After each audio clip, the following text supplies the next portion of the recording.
only media that have been consistent speaking against bad government and for the purpose for reformers. Niger what yo?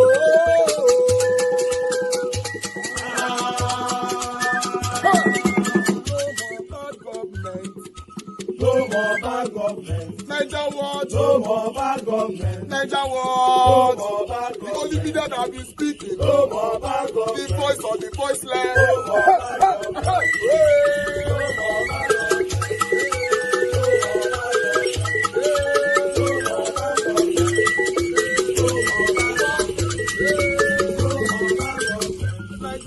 No more bad government. For the poor, no more bad government. Niger what? No more bad government. Niger what be here? No more bad government. No more bad government. No more bad government. In Nigeria, no more bad government. No more bad government. No more bad government. The only media, the number one media in Nigeria, no more bad government. That have been speaking against government. No more bad government. Niger what? No more bad government.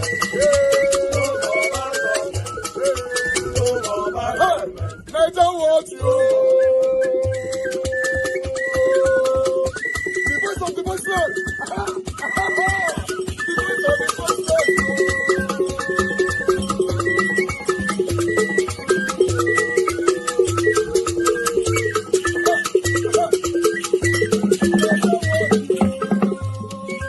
Voice for the voiceless.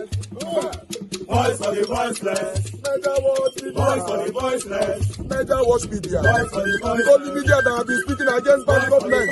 Being consistency since 1944. Voice for the voiceless. Voice for the voiceless. Umuwame. Voice for the voiceless. Umuwame. Voice for the voiceless. Voice for the voiceless. Voice for the voiceless. Voice for the voiceless. Voice for the voiceless. Voice for the voiceless. Niger watch you. We have been seeing all you guys have been doing, and he recommending to everyone in Nigeria, saying that you guys are the number one. Niger what you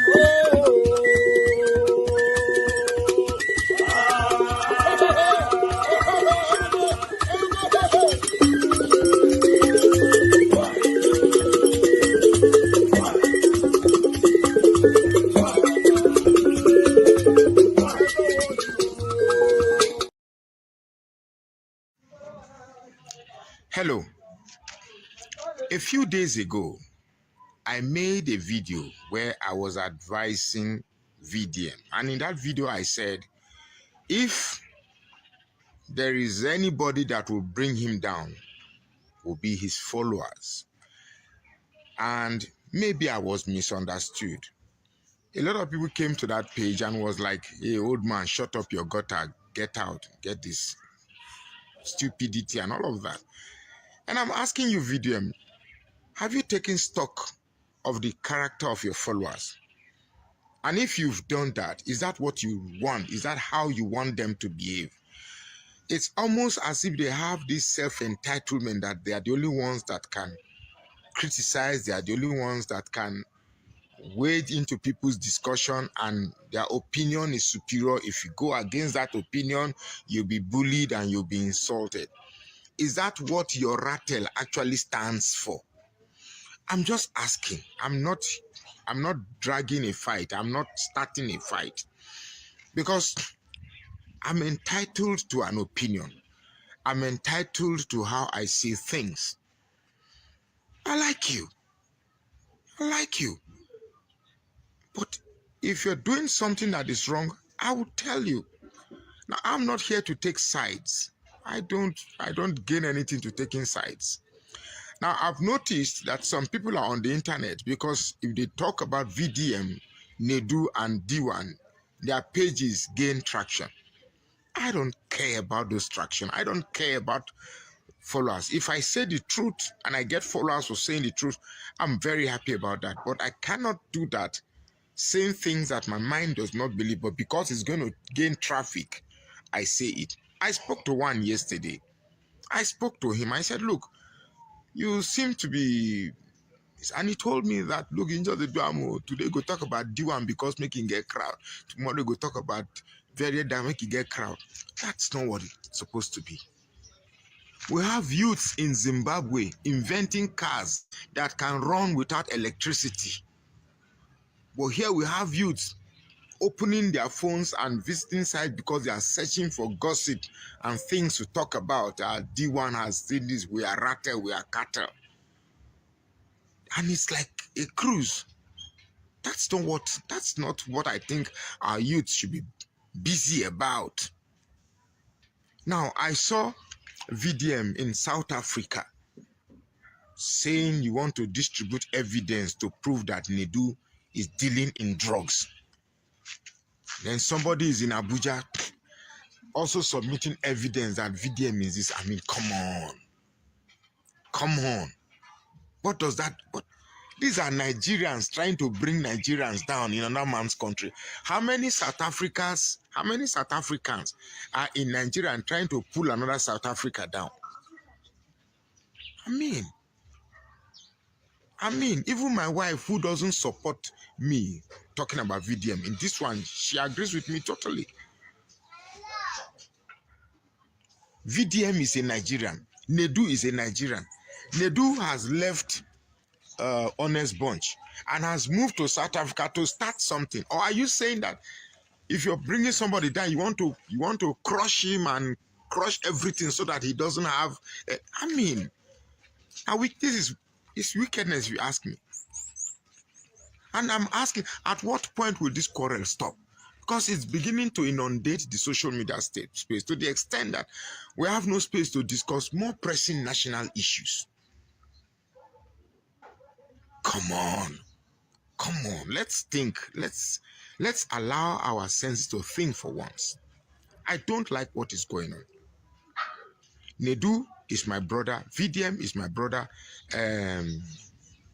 D1 is my brother. They are all Nigerians. These are all active youths that can shape the future of this country. But rather than assert their energy towards productiveness, what are we doing?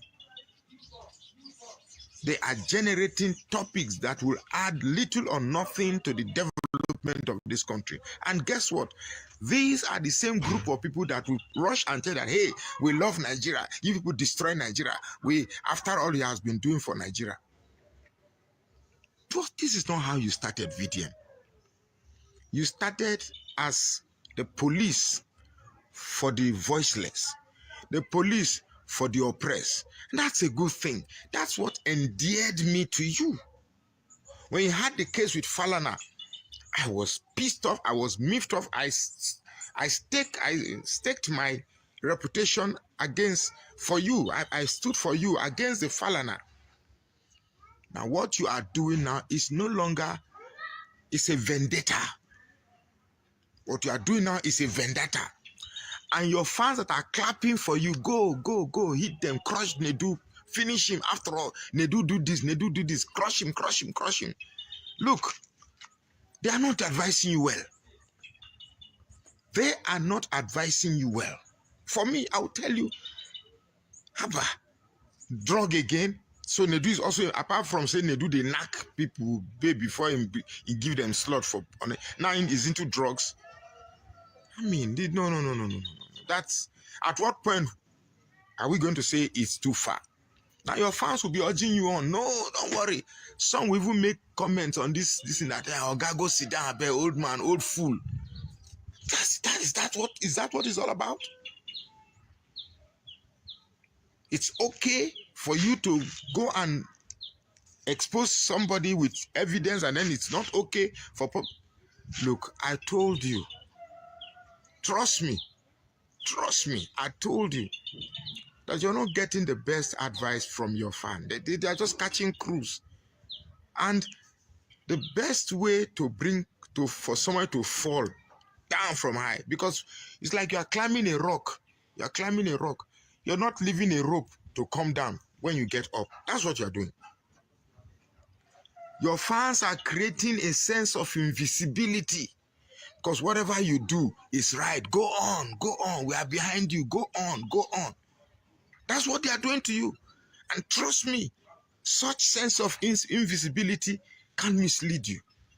Even the way you are working in South Africa, I see you are working with passion. Hey, yeah, hey, my friend, hey, the rattle, hey, why? Hey. You're being misled here. Your fans will not tell you that, look, you're taking a step too far. I'm not making a case for Nedu. I don't know Nedu, and he's not my friend. I don't know, but for goodness sake, he's a Nigerian. Both of you are Nigerians. Both of you going to South Africa and dissing us. I don't like it. I don't like it at all. Let us fight here in Nigeria. If we like, let us tear our trousers, let us tear our drawers here. But it's in Nigeria. But taking this fight outside Nigeria and taking it to another man's country, for me, it's the biggest disgrace. So any of your fans who will not tell that this is bad, that means that man don't like you. I want to see 2 South Africans that are here fighting themselves, or 2 Ghanaians that are here fighting themselves, or 2 Cameroonians that are here fighting themselves. Waiting now. Let's stop it. I really don't. I don't like what is going on at all. At all. It's not good. It's not good. And for D1, I think you've made your points. You've made your points. For me, the most mature person in this whole craze, Nedu, the guy has decided to move on, yet you still follow him, go say, no, you won't go push him into drugs. If he takes you to court, it is his inalienable right to, it is my inalienable right to take anybody to court if I feel I'm aggrieved. And it is also your inalienable right to go and defend yourself if you feel you are innocent. It's a normal thing. So this idea of looking for what to bring you down, I go to dig, I dig, and I say, I want to bring you down. I go to my phone conversation. For me, if I make phone call, I don't record phone chats. My WhatsApp, I don't even keep them. As soon as I finish, I just go. Every morning, I delete all my chat just to free space. This new era of people now keeping the storing messages, storing chat for future to, in case I want to bring you down, I'll go and visit my chats and bring it down. Man, it's childish to me. Oh, this is not a civilized thing to do. Well, I don't want to, but I just felt this whole thing is too much. It's about time it stopped. My name is Magnus Soraka. Please follow this page and share this post now. All right, guys. Good morning, good afternoon, good evening to every one of you. Thank you very much for your time with us. I want to quickly comment on this particular video of our big brother Magnus Soraka. Then we move on to politics. How are they today, my people? I guess my voice is much better today. Can somebody testify to that? If you think my voice is much better today than yesterday, that would be nice. Thank you very much, my people. I appreciate you. All mother for mommy, that's good evening to you, mommy. Thank you very much for all that you do. My mama don't cook pepper soup. Pepper soup poster can't give me for here for Lagos. Yes, I appreciate every one of you, my people. And God, I will bless you. Now, thanks for your time with us today. Edward Eguavo, I can see you. Promise. Mr. Johnson Emmanuel, thank you. Remy Abdul, I can see right there as well. Thank you very much. Good evening to you. Arinzo Shukuma, thank you very much. Good evening to you. Peggy Modi, thank you very much, man. I appreciate you for all that you do. Wisdom Lucky is with us today. Thank you very much. God bless you. Rosemary Osas in the building. Lucy Eno in the building. Maka E in the building. Mike Akimbari, my lovely brother. God bless you all. I appreciate you. Christine CXL, thank you very much. I appreciate you. Good evening to you. Thank you very much. Sure. Okay, it's better. Okay, good. Jacko Kenneth, thank you very much. God bless you. I appreciate you. I want to be Ferdinand, my big brother. Thank you very much. I appreciate you. Thank you for that confirmation. I appreciate you. Thank you. God bless you all. Peggy Modi, Divine Cross, Shoma. God bless you all. And God will bless you now. Emmanuel Shooks. Thank you. And God will bless you now, people. Help us to press on the like and help us to share. Press on the $ if you can. Encourage what we do here.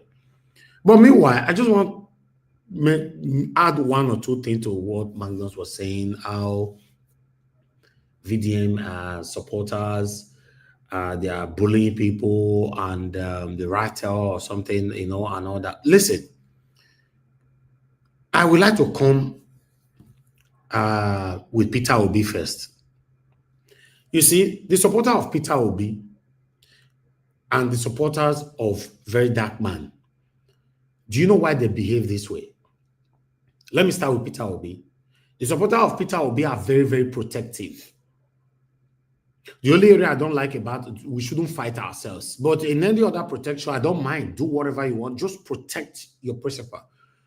We are very, very protective because we don't have it much. If you have to look at it, how many Peter Obi we get for Nigeria? I don't know whether it deal. I'm not going to talk to I don't know. But for me, I don't know anyone for now. So the obedient are very, very, very protective. Then, if you come to a very dark man, how many very dark man do we have right now that is very, very bold, like very dark man? For now, in not day. Yeah, we have affiliated ones, but like they stand out like very dark man in not day. So some of you, they compare me with them. No one I know you're comparing me with them. In not your day for now. More talk might be. You understand? In not day. So its supporters are very, very protective as well. So if you don't like them, the best thing you need to do, if you don't like their supporters, you don't like their principal or whoever they are following, you lay back. Just let them do whatever they want to do. Say many people come out, I want to advise very dark, but I want to do this, I want to do. When there's too much advice, now the advice our great grandpapa, all of them, they pass. Nigeria still remember we dated today. Let's leave the advice and let people just explore whatever they want to explore for Nigeria to work. That's it. Except you find people like these figures with criminality, then call them out. But for now, just let them be. That's my take on that. I appreciate every one of you, my people, and God bless you. I can see more people coming in. Blessed lady, I can see you. Allah be so hear me. Thank you very much, man. Good evening to you. Jim Taiwo, I can see you. Or says more. Thank you very much. God bless you, all my people. Jude King, I can see you right there as well. Guys, just press on the like, help us to share. Let's go to politics quickly. What happened for Lagos State today? Wanna forget. Don't be smarty. Obasa don't take over Lagos State House of Assembly. Even though the current, I'll still say the current, I can't say the previous because she not resign. She not resign. All the security men attached to her will withdraw. Why? Wait till they sub for Lagos State House of Assembly right now. Who is behind what is happening right now? Where is Obasa getting his power from? Hi, God. That's what happened today, but I'd like us to start from here. We're going to watch this short video quickly.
Hey, what are we doing? We are here. Nobody will be here. No problem.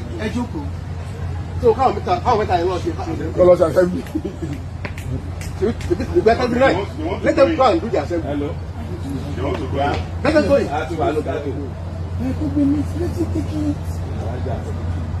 This is not the office. This is don't talk to anything. What are we talking about? They will go and how many are we here? I keep on saying this. For me, let us go. For me, let us go to our offices. For what? No, right here. No, right here. Let's stay here. Right here.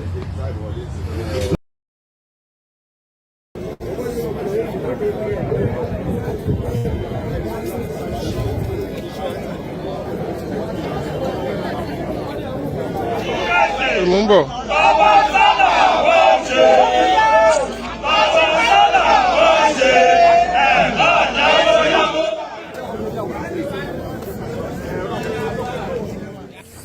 afternoon. Come back. Good afternoon. Good afternoon. Okay, so press in it. Remember, press in it. I press on. So why is it? Yes, sir. Are you done for? You've been away for some time. You've been away for a while. I was on vacation. Okay, sir. Now you're here. The house is in recess. Can you? Which house? So we heard, sir, in the news. As you rightly said, I'm here. So as I'm here, it simply means the house is on. Well, sir, on social media, we have it information flowing that you barged into this premises. Confirm it now. We are trying to confirm from you. Can you tell us exactly? So what are you implying? Are you saying that I broke in or I broke the door to get access? Is that what you are saying? I don't know. So I go and confirm now. If you have had, then confirm from your source. He will do what? Allege. Will do what? Was proof. So have you been reinstated? Are you back now? I've told you repeatedly, I've never been removed. There's nothing like impeachment. So I don't know what you are saying. I've said this openly. Sir. That everybody, remove, what is it called? Impeachment or whatever, or removing is all democratic and constitutional. But in doing that, to achieve that, you must follow the due process. Nobody is against that. I'm not against being removed. If I do that, then I'm not democratic. But all we are saying, let us go through the normal process and achieve that. So if we do, fine.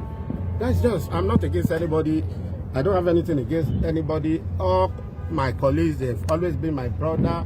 They have always been loyal. They've been dedicated. A strong commitment to serve the people of Lagos. I will continue to do that together. For me, I have no dissatisfaction, nothing against anybody, and no intention of victimization. Okay, sir. So you took the case in court.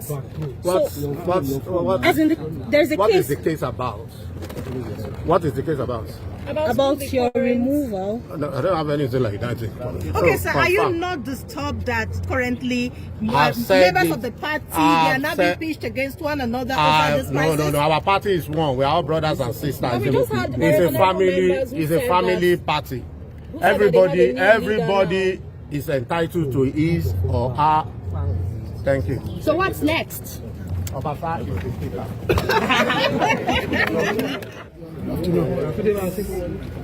Yes, once again, we want to thank and appreciate the press for doing your duty, despite all intimidation, for being here to still see us. This is Lagos, and this is Lagos State House of Assembly. We are approached by our leaders that we should remain calm and take things easy until they approach. But we are shocked to see what is happening today.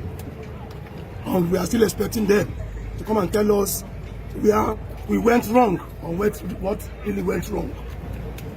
We won't take laws into our hands, just like I told the staffs that they should not take laws into their hands. But we all belong to different constituencies, and we have our mandates. And whatever has to happen, the leadership should speak with us, and not this charade that we are seeing. We are not happy, and we are already demystified. We are shocked to see what is happening, despite the fact that this is Lagos. This is the center of excellence. This is where everything starts and it stops. We've been law-abiding. We've not gone out of our way. We've not done anything against the state or against anybody. But we also want to be respected, to be given our dignity, to be shown that we were elected. So I'm appealing to the leadership of our party that we cannot continue this way. We are all here, you can see us. These are honorable members, few of us that are not here are here. So anything that happens, they've taken us to court. And it is for us to let the process follow its due course. But what we are seeing today is a charade. It's uncalled for. It's an embarrassment. Because for me to even enter the gate, I was stopped and told by security operatives that I cannot enter the House of Assembly. It's an embarrassment. And this must stop. We've said this clearly. We are not against the leadership's decision. But they should call us and tell us to our face, and not us hearing rumors. We are not against leadership decisions. It is the leadership. They took us here. We They are our leaders, and we still stand. They nominated us, and we still stand with their decisions. But not to do it this way. We were embarrassed. So thank you, gentlemen. We hereby reject Obasa. We reject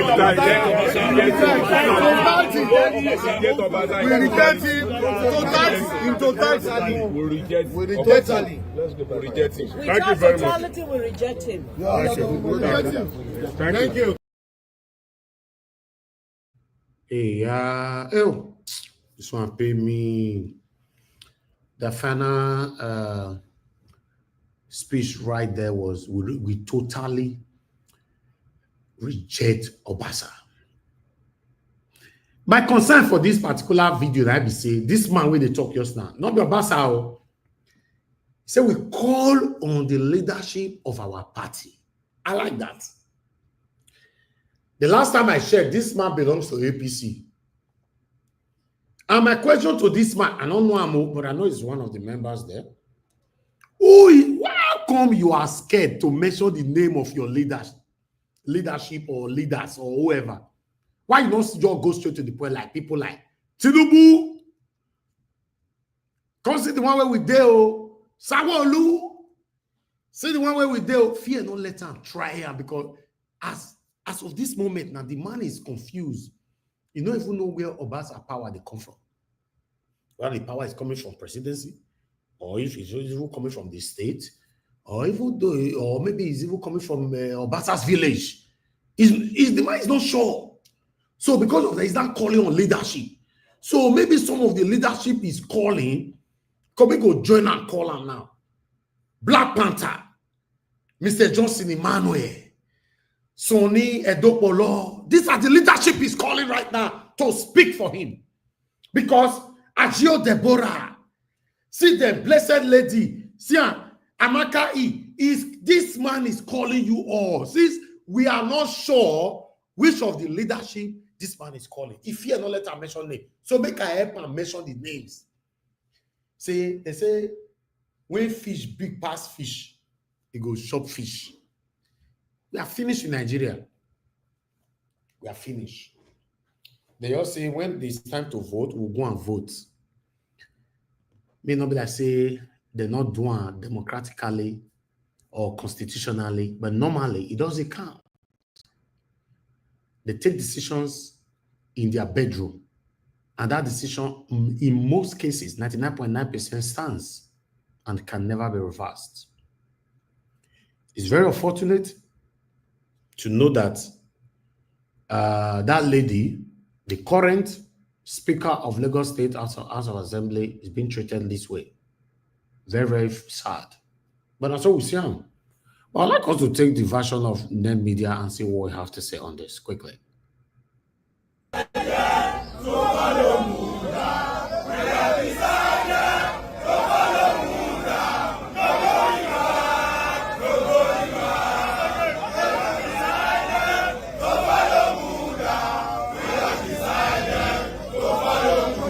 Obasa's supporters singing at the Lagos State House of Assembly complex after Obasa stormed the house with his now restored security details claiming that he has resumed as the speaker, that he remains the speaker of the Lagos State House of Assembly. This is impunity in full display. Now to the main story.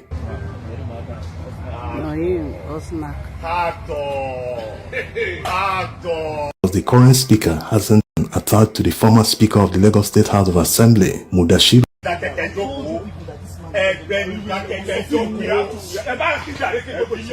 The police authorities in Lagos have restored the policemen attached to the former speaker of the Lagos State House of Assembly, Mudashiru Obasa. On the other hand, they withdrew the policemen attached to the current speaker, Mojisola Miranda. It's not clear why they are doing this because the current speaker hasn't resigned her position. Despite all the pressure on her to resign and make way for the return of Obasa, she has refused because she has the support of the House after they passed a vote of confidence in her on the day the SSS operatives wanted to invade the House floor. So what Nigerians are witnessing happening in Lagos is the executive branch showing lawlessness and impunity. Why do they think they can use a political solution to usurp constitutionality and legality? The House of Assembly is a different arm of government. They have a right to choose their leader. No one should interfere. It's just like other people interfering in the affairs of the National Assembly. Would the executive branch stand by and watch others, non-state actors, to take over the leadership of the National Assembly? So this is impunity in full display. Not everything can be solved by a political solution. Exactly the same thing they tried to do in Rivers State, but the governors in Fubara and other Rivers citizens resisted hard. They maintained that the law must be followed. People that have decamped to another party must lose their seats according to the law. If they desperately need Obasa back as the Speaker of Lagos State House of Assembly, they need to convince the lawmakers one by one, because these lawmakers impeached Obasa based on the allegations that he misappropriated money to the tune of 42 billion naira. So for them to say, okay, he never did it, we acted in error, we should return him as the Speaker. This is supposed to be the process. But the executive branch trying to muzzle their way to make sure that Obasa returns as Speaker is just lawlessness and impunity in full display. The ultimate decision lies with Speaker Miranda. She can decide to resign or not. After all, she has put up a good fight. If she truly has the House members backing her a majority, no one can remove her, despite the intimidation by withdrawing her security details.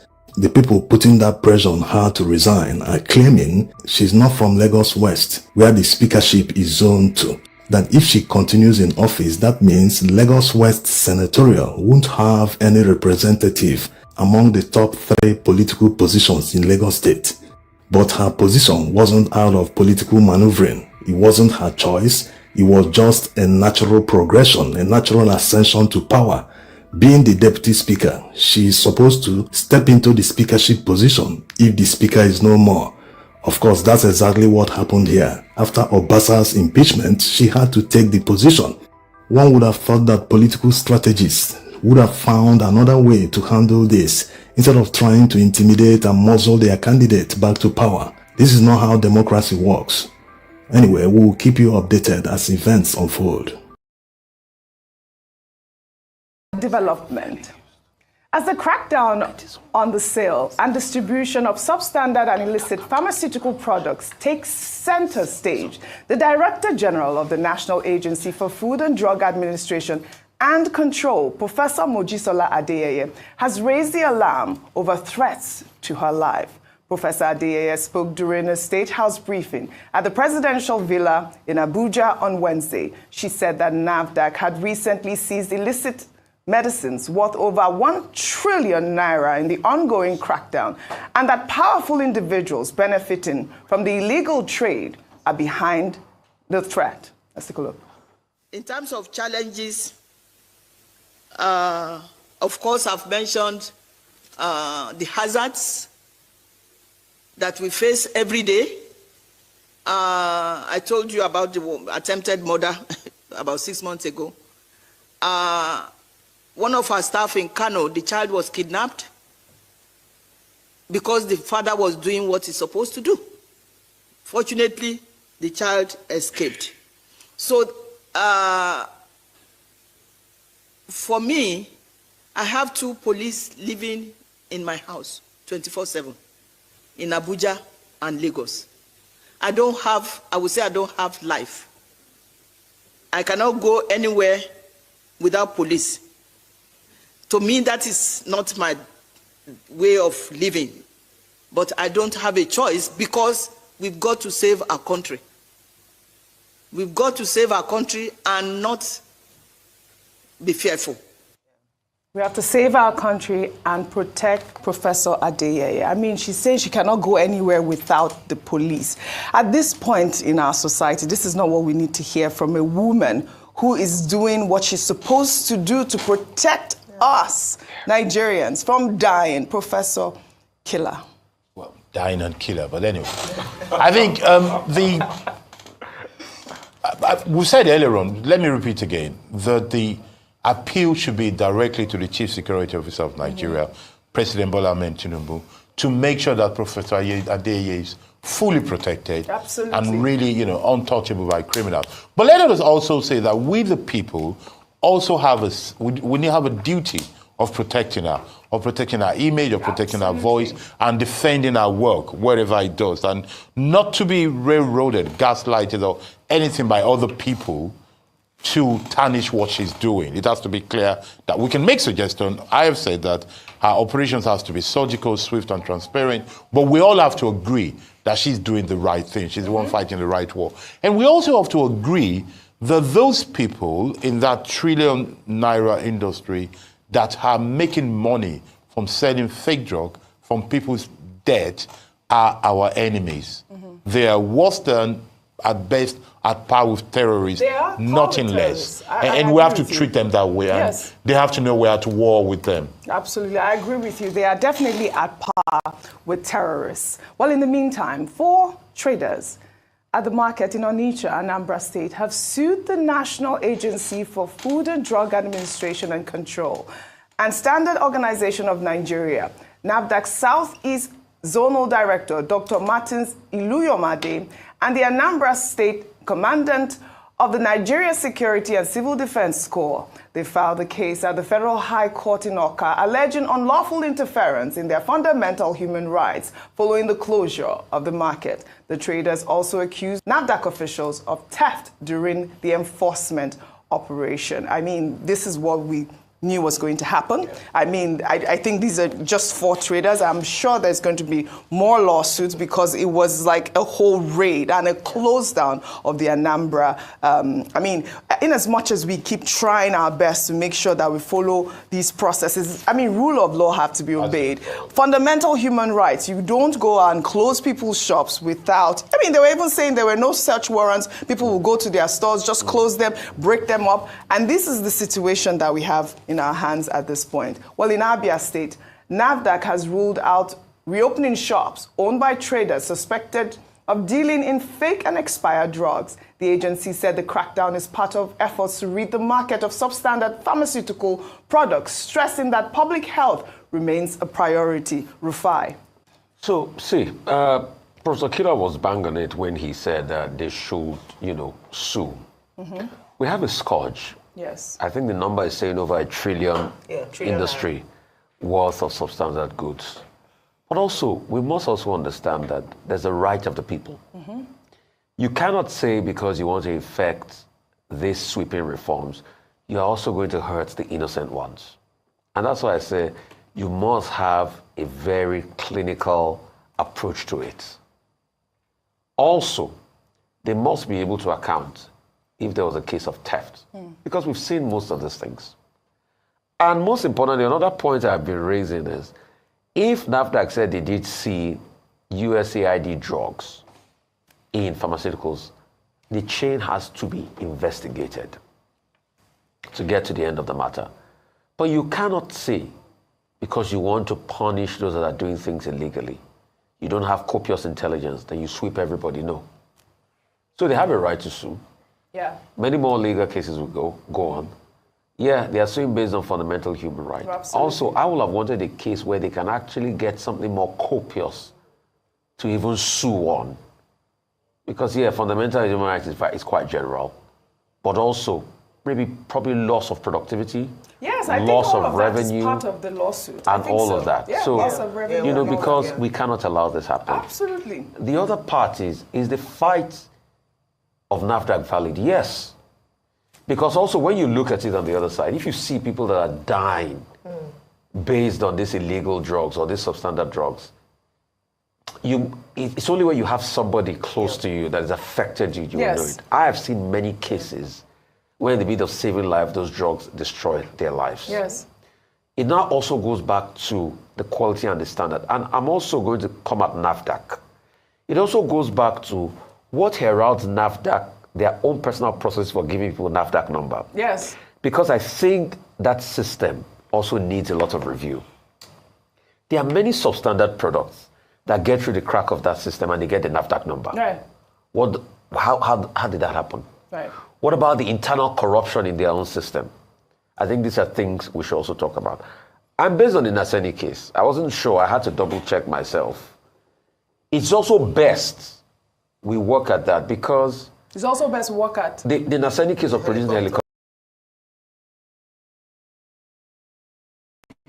Now, talk about a political earthquake.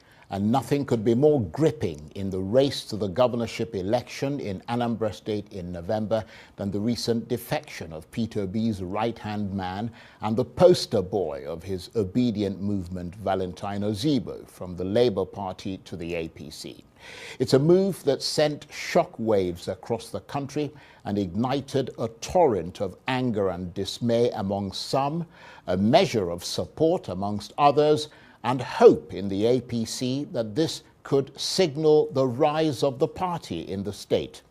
But still others have warned that it could all backfire against Mr. Ozigbo, given how besmirched the APC's image is, not just in Anambra State, but across many parts of the southeast. The surprise, they say, isn't so much that he left the Labour Party, given how tessellated the party is at the moment, but for many, the question is, why on earth would he choose to go to the APC of all parties? And is it possible for him to walk that line without falling into a political ditch? Well, to get his personal take on all those talking points swirling around him, I'm suitably delighted to say that Valentine Ozigbo joins me now in the studio. How nice to see you again. Pleasure, Charles. And I was going to say, I noticed the cap has changed. It now says not obedient movement, but valiant movement. Valiant. I like the play of words, actually. Yes. It's very, very original. Precisely. But a lot of our audience are still not believing their ears when they hear that you, of all people, have defected from the Labour Party and by extension from the obedient movement to the APC. What are the compounding issues that led you to make this unexpected detour to, of all parties, the APC? I like your choice of word, compounding issues, because there actually is not as simplistic as I see the reactions on the social media. Charles, let me say thank you for having me. This is We're delighted to have you. First major outing since all of this. Indeed, and we were very honored that you chose to speak to us before anyone else. Thank you. And I have to first appreciate, honestly, God Almighty for where I am today and what is going on. And to appreciate the teeming supporters out there, those who are excited about this move, those who are not so excited, and those who are ignorant about the move. And what I promise is engagement. Over time, I believe a lot of people will understand the strategic nature of this move. Where do I start from? There are always push and pull factors when a decision of this nature would occur.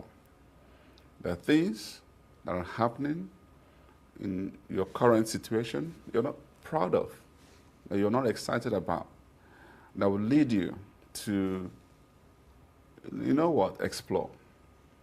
Go beyond where you are and look for what you can consider a better alternative. And then when you look out there, there are also things that you're going to see, that are pull factors that will draw you to where you're headed to, and that ultimately land you to a decision point. I am at peace with the decision I've taken because of a number of these compounding issues. And let's start with the push factors. I see a Labour Party where I'm not so proud of the future. I started asking myself, where are we headed to? On one hand, there are litigation issues around the leadership, chairmanship. Up to today, there's a case in the Supreme Court, and there are a multiplicity of other cases that we don't even know about. And either Abure wins or loses, there are implications that I'm not totally proud of. Beyond, and when I actually think about what even originated this whole recent issues, beyond the other issues about Apapa, Arabambi, and co., on the side of the Abure, was the national convention that took place in Anambra State. I consider that process very flawed. Typically, you start the national convention from the ward level, then local government, then state, then national. But what's done upside down, and there are implications. A lot of the obedience wanted to get into the party through the right process.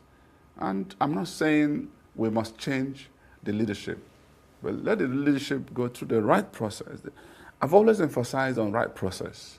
And so if you are introducing wrong process, then I am not going to be party to keeping, because when people use the word loyalty, they miss the point. Loyalty is not usually to individuals. Loyalty is to values, certain things that you hold dear. Correct. So if the individual exhibits certain value at variance with what I hold dear, and I continue to follow, I may leave the individual, but I'm still consistent with those values.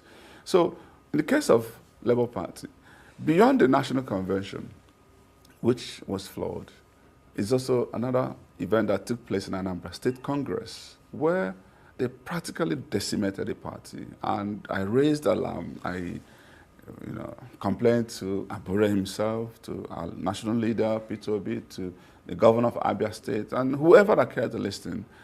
We are destroying Labour Party in Anambra State. When you look at these issues, then consider the huge defections, people losing faith in Labour Party, moving away to other parties. And now take record of all the elections we've lost. Almost all the states, not just that we lost, abysmal loss, total failure. So I said to myself, if really Anambra is something I'm passionate about, if I want to rescue my people, under what platform? So I should just name of loyalty and then people come to suffer? No. The definition of loyalty I've spoken about. So there was a real consciousness around this conversation. And I engaged with a lot of people, a lot of institutions. Here is the situation with Labour Party. What do we do next? And did you engage with Peter Obi? Oh, many times, certainly. What was his reaction? How did he take the fact that his most trusted, one of his most trusted deputies was effectively deserted? I come to that. Right. I come to that. The point here, because there's need for a lot of people who are on the social media to understand really the issues, is this is also, is this not just emotion? There's a bit of emotion, but we've also got to bring logic and strategy and reasonableness into the conversation. So I ask a lot of people, and I also ask somebody like you, if you wanted Valentine Ozigbo to be the governor of Anambra State, and it's no longer going to be Labour Party, where else? Give me an answer. I've asked everybody who cared to listen, give me an answer. I'm going to fight an incumbent who we believe is not doing well. And truly, I can talk about Soludo forever, because it's actually disappointing the Anambra. So if we wanted to change Soludo, which other party, if it's not Labour Party? And I'm challenging everybody listening to me today. Which other party? Is it PDP? And they said, no, it's not PDP. They're even dragging who is the national secretary. All of those issues, if you come to Anambra State, they also fill with other litigation issues. So PDP wasn't going to be an option. So is it that we used APC or some other smaller party, which, yeah, it's easier to even win primary in those other parties and move on. However, to be able to contend with an incumbent governor, you needed to also be very strategic. Now, these are reasons, thinking outside of the box, moving away from Labour Party arose. Now, what pulled me into APC? Beyond being a large party with a lot of structure and following, I have never been in doubt that I will be able to defeat Soludo, even if I take any party, because of the rising momentum that we've garnered, the grassroots base that we have. And like I said to you, a lot of people are not quite comfortable with this nature and style of governance. And so, but there's also need to have a structure that can enable you, protect the win when it does happen. Because here we are, again an incumbent. If it was a neutral ground, it's okay. If you try to run under a smaller party, you're going to spend a lot of resources which you may not even have. and the probability of success will be very low. Right. And so APC needed also somebody like me who would not only bring the base of support and win on ground. There's also something I found fascinating, which is if we have APC at the leadership at the national level, federal level, and I care about the Kanambra Travel mantra. I have a lot of ideas what I want to really unfold. I want to build a better synergy. I want to be able to connect to the grid. I want to be able to make this a proper win-win for Anambra people. And the battle about future elections, let's deal with the imminent right now. Let's get into the office. And guess what? In my conclusion, I started seeing Labour as worse than APC and PDP combined because of the nature of the issues there. Okay. And therefore, here's my last point here. If I get into APC and win and become governor of Anambra under APC, I don't see the concern people raise about APC changing me. I would rather inspire change from within to get people to actually now begin to appreciate value and love for the party. You've made a lot of points there, but I wanted to give you that chance to really explain your position, and thank you for being quite clear and lucid, as you usually are. We're going to come to your chances of actually, first of all, picking the ticket of the APC in a moment. But just to get past that point that a lot of obedience and all the rest of them have been making, many of them say that you are a political opportunist who tried to ride on the coattails of Peter Obi to the Anambra State governorship. I mean, he was a homeboy, and a lot of people suggest that he actually sponsored you, or at least he was one of your sponsors under the PDP to run for governor. And now that you've failed and he failed at the national level, you're seeking opportunity from the ruling. So let me clarify certain things. First is I took a decision to go into politics and run for governorship of Anambra State. By the grace of God, out of 15 of us who wanted to be candidates of PDP in 2021, I was privileged to emerge winner. And by this time that I became candidate of PDP, I can take it to the bank that I received 0 penny from Peter Obi. So he didn't sponsor me into PDP. Let's the point be clear. Now, did he support me for the main election? Yes, he did, and I'm very grateful and thankful to God for that. And my respect for Peter Obi hasn't diminished. My relationship with him is still very civil. So there is no personal issue. And this is not just about Peter Obi and Valentine. That's not the conversation. The conversation is about the Anambra people. I took a deliberate decision. I can count up to 10 times we had a conversation around Anambra. In fact, a few weeks before the last travel I made to the UK, I met with him and I told him I am uncomfortable with Labour Party and it's not likely I'm going to use Labour Party to run. So he's clear, one-on-one. What was his reaction? Well, we debated it. He felt the issues could be resolved. I said, you are running for election in 2027. Mine is this year. So I don't have the time. So if I had 2027 I could be patient. But was this an acrimonious? Have you both of you now fallen out? Not at all. Not at all. Right. Not at all. Not at all. If you know me, I respect my elders. Well, it doesn't have to be you. It could be from him as well. See, it takes two. If you are decent and honorable enough to use right words, you can't get any reaction that could be acrimonious. So, but the point I'm making here is that I engaged, I reached out, and I'm thankful for his support. But we needed to take a decision. And guess what? Let me also say this to a lot of people. A lot of the obedience who were really, really upset. Were upset because they didn't hear from me. I've had to engage on Twitter, Zoom meetings with a lot of them. I've not heard of anybody that I've spoken to that understood my reason that is not supporting me today. Well, to be fair to you, yes, I followed one of your recent Zoom meetings. Yes. You had quite a lot of people in it, and to be entirely fair, you're absolutely right. Well, I mean, I don't know who the people are. They could well be your supporters who were simply coming on, but they said they were Anambra people, and all of them were very supportive of you. But let me ask you this. How politically delicate are things for you now? I mean, you've left the Labour Party under a storm of criticism, let's be honest, and outrage. You've crossed over to the APC, where you're not exactly necessarily welcomed as a great friend of the party, given how critical you've been of them.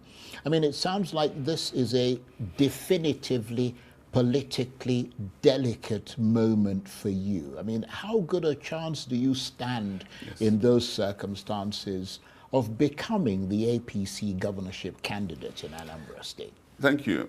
Before I go to that question, let me have just a last shot on this, on the last conversation. Briefly, because the time is galloping ahead. To say to you that for a lot of people who are still out there criticizing my decision, it's simply because they haven't heard from me. For every single person that's heard, I can tell you they are either sympathetic or very supportive to my decision. And so if you're out there listening to me, don't worry. When we engage, I bet you're going to jump the fray and say, you know what, Valentine, you took the best decision you could ever imagine. Because again, it's not about me. Now, there's so much drama in Nigerian politics, so many twists and turns that come with it, that sometimes you can go all giddy in attempting to keep up. Well, as you heard a hot second ago, in the last few days, heads have been in a whirl, and the gossip has been absolutely bitingly brutal in the obedient movement and beyond, as another bombshell drops in the trek towards Anambra 2025 and Aso Rock 2027, the defection of one of Peter Obi's closest allies, Valentine Ozigbo, to the APC, an unexpected detour that's caused a firestorm. So how much of a hammer blow will his divorce be for Peter Obi and his supporters? Well, for reaction, I'm joined now in the studio by Nana Kazaure, head of the Obedient Movement Strategic Communications and Media Directorate. Thank you very much indeed for coming in. Thank you for having me. And good to see you. I think it's the first time I'm seeing you in 2025. Absolutely. So a jolly Happy New Year to you. Happy New Year. Happy Valentine. Yes, and so on. How surprised were you by Valentine Ozigbo's defection? Well, there had been rumors swirling around that he was becoming a bit, disgruntled? Yes, not well. Wanting to move, disaffected and wanting to move on. And like he rightfully told you, he himself and Excellency Peter Obi did have, they had to sit down and talk it out. They had to go back and forth. And it's unfortunate, that the political environment in Nigeria doesn't seem to be able to give people the impetus to stay where they have said they had their values. The political environment and the electoral environment is quite hostile to people's ambition. And I say this because when you look at it, everybody seems to be moving in one direction. And so when we say that it seems as if the APC wants for Nigeria to be a one-party state, that's a huge cause for concern. Because there was a question that you asked him, and the response didn't seem like he has any shared values with the party that he has gone to join. When you look at His Excellency Peter Obi and the trajectory of how and why and when he left, for example, the PDP, you see that he didn't go to a big party to just use the platform. He went to a party where he could go, start from the beginning, and win. What we see in Nigeria today, which is also unfortunate, is that people just want to win the election. They go to where it is that it's easier for them to rig elections. It's easier for them to just throw away whatever it was they called values. Right, and then now, what you now do is, rather than stay in a smaller party and build and gain the confidence, go in and compete, gain the confidence and win the votes of the people. Well, to be fair, Edo State is a case in point. To be fair, everyone isn't Peter Obi. I mean, Peter Obi was like 1 in a million who came out and was able to galvanize so many people, inspire so many people. But just measuring the effect and the impact of Valentine's defection, one member of your obedient movement said that it was like a blow to the head and a punch in the gut. I mean, does that accurately reflect the mood following his defection? I'll say this. Life happens, you get up, you dust yourself, and you move on. Yeah, but did it hurt? Of course it hurt. Right. In real life, for example, in real life, after what happened, I probably wouldn't speak to him again. But politics is teaching me that I should see him. We would still be civil. Right. We would still. So we had a bit of banter, at backstage. But we're moving on. His defection is not going to affect the obedient movement in any way, shape, or form. He's just one person.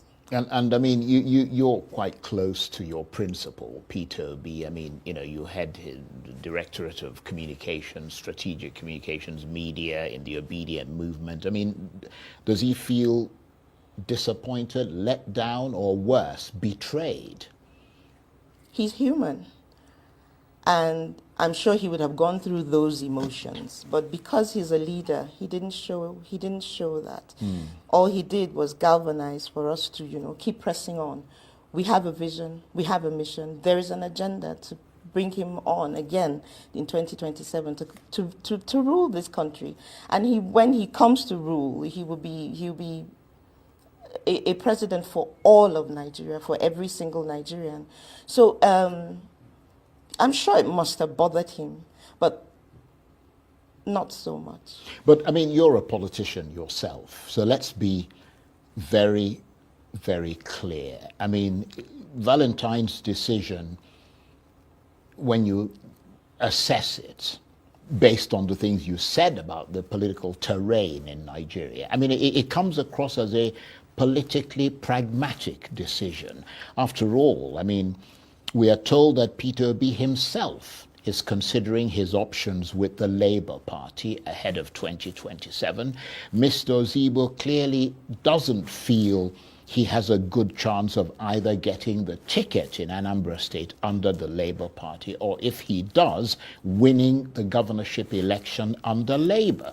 So for him, the combination of his evident popularity in the state, coupled with the power of the APC that's radiating from the center, perhaps gives him a better chance of winning both the APC ticket and the governorship tussle.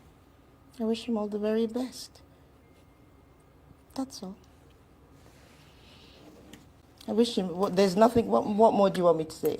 Well, I mean, you can say it's up to you how you respond. I have nothing else to say. Meanwhile, presumably you'll have something to say about this. The Labour Party continues to limp along amid a welter of internecine battles. I mean, are you yourself still even in the Labour Party? Is Peter Obi still in the party, or is it now for you all about the obedient movement? I'm still a member of the Labour Party. His Excellency Peter Obi is still a member of the Labour Party. You've not heard that we've gone anywhere yet. And yes, it's about the obedient movement, because there is a movement. The man himself, wherever he goes, there are people who keep coming on to join us. There are many people who are so disillusioned with whatever is happening with the government right now. And so, yes, it's about the obedient movement, because we are a collective who have shared values, who want to see Nigeria grow, who want to see our country better. And that's why you see But you don't have a monopoly on wanting to see Nigeria get better. No, we don't, but then I speak for the obedient movement, and so that's what I'm doing. Well, I mean, you know, it's not about having monopoly over whether, you know, it is what we want. Forward for the APC. I'm being joined by the National Publicity Secretary of the party, Mr. Felix Smoker, is live for us here in our Abuja studio. Thank you so much for joining us tonight. Thank you. So congratulations. At last, your party is able to hold a NEC meeting. Are you congratulating us? I'm saying to you. We will accept it. Do you think that you should congratulate us, actually? You should. Yeah, because it's been difficult for you to No, hold a NEC it hasn't been difficult. But you held one at last. No, it hasn't been difficult to hold a NEC meeting. I mean, we scheduled a NEC meeting last year, but we had to postpone because, you know, all of the alignments we needed to make the meeting happen were not, you know, there. Look, it's not that easy to negotiate a convenient date when you're dealing with, you know, so many leaders who have very busy schedule. Our president has been very busy, you know, traveling, making the case for Nigeria, you know, and all the other leaders in their respective, you know, roles are also very busy. So even just negotiating a convenient date takes time. But anyhow, I think, you know, we have, today has come, and we held our meeting, and we are very pleased with the outcome. It was well attended. The energy was very high. I think that, you know, as you heard some of our leaders speak, you know, each one took the time to speak to issues of the party, internal issues, issues about the state of the nation. And overall, I think the assessment was really upbeat. So the reason why it perhaps become more of a worry about whether or not you hold a meeting is what the law says about the statutorily how you should conduct the affairs of the party. Then it concerns people who are not even members of your party if you are not following the dictate of your party's own constitution, which says and stipulates when and the frequency of the NEC meeting, for example. That is why it's a worry. You know, is another worry for your party? You know, ideally, we would like to have our meetings on schedule. Ideally. But sometimes things don't turn out that way. Like I said, I mean, the many factors, you know, at play when you want to bring the entire leadership of the party, at least the highest level leadership. And don't forget that, you know, NEC is about the highest decision-making organ of the party outside of the National Convention. And, you know, the National Convention doesn't happen every day. It happens, you know, every 4 years, unless there's a special convention. But in between conventions, NEC is that body that is empowered to make decisions for the party. NEC in turn, also cedes some of its authority to the National Working Committee to make decisions, you know, that cannot wait for the convening of NEC. The point I'm making, Shehu, is that, you know, I think we tend to blow this things out of proportion. Now, let me say this. NEC has the authority to recommend even amendments to the Constitution, to the National Convention. So when we speak about these timelines as though, yes, they're constitutional, they're there, they're supposed to guide the party, and we respect them, but, you know, sometimes it just doesn't fall in line. That it doesn't fall in line does not mean that the party is without governance or is lacking in quality governance. It doesn't mean that. Anyone who knows APC knows that since under the leadership of this national chairman, Dr. Ganduje, he has made it mandatory that the party meets, you know, at least once every week at the National Working Committee level, once every week.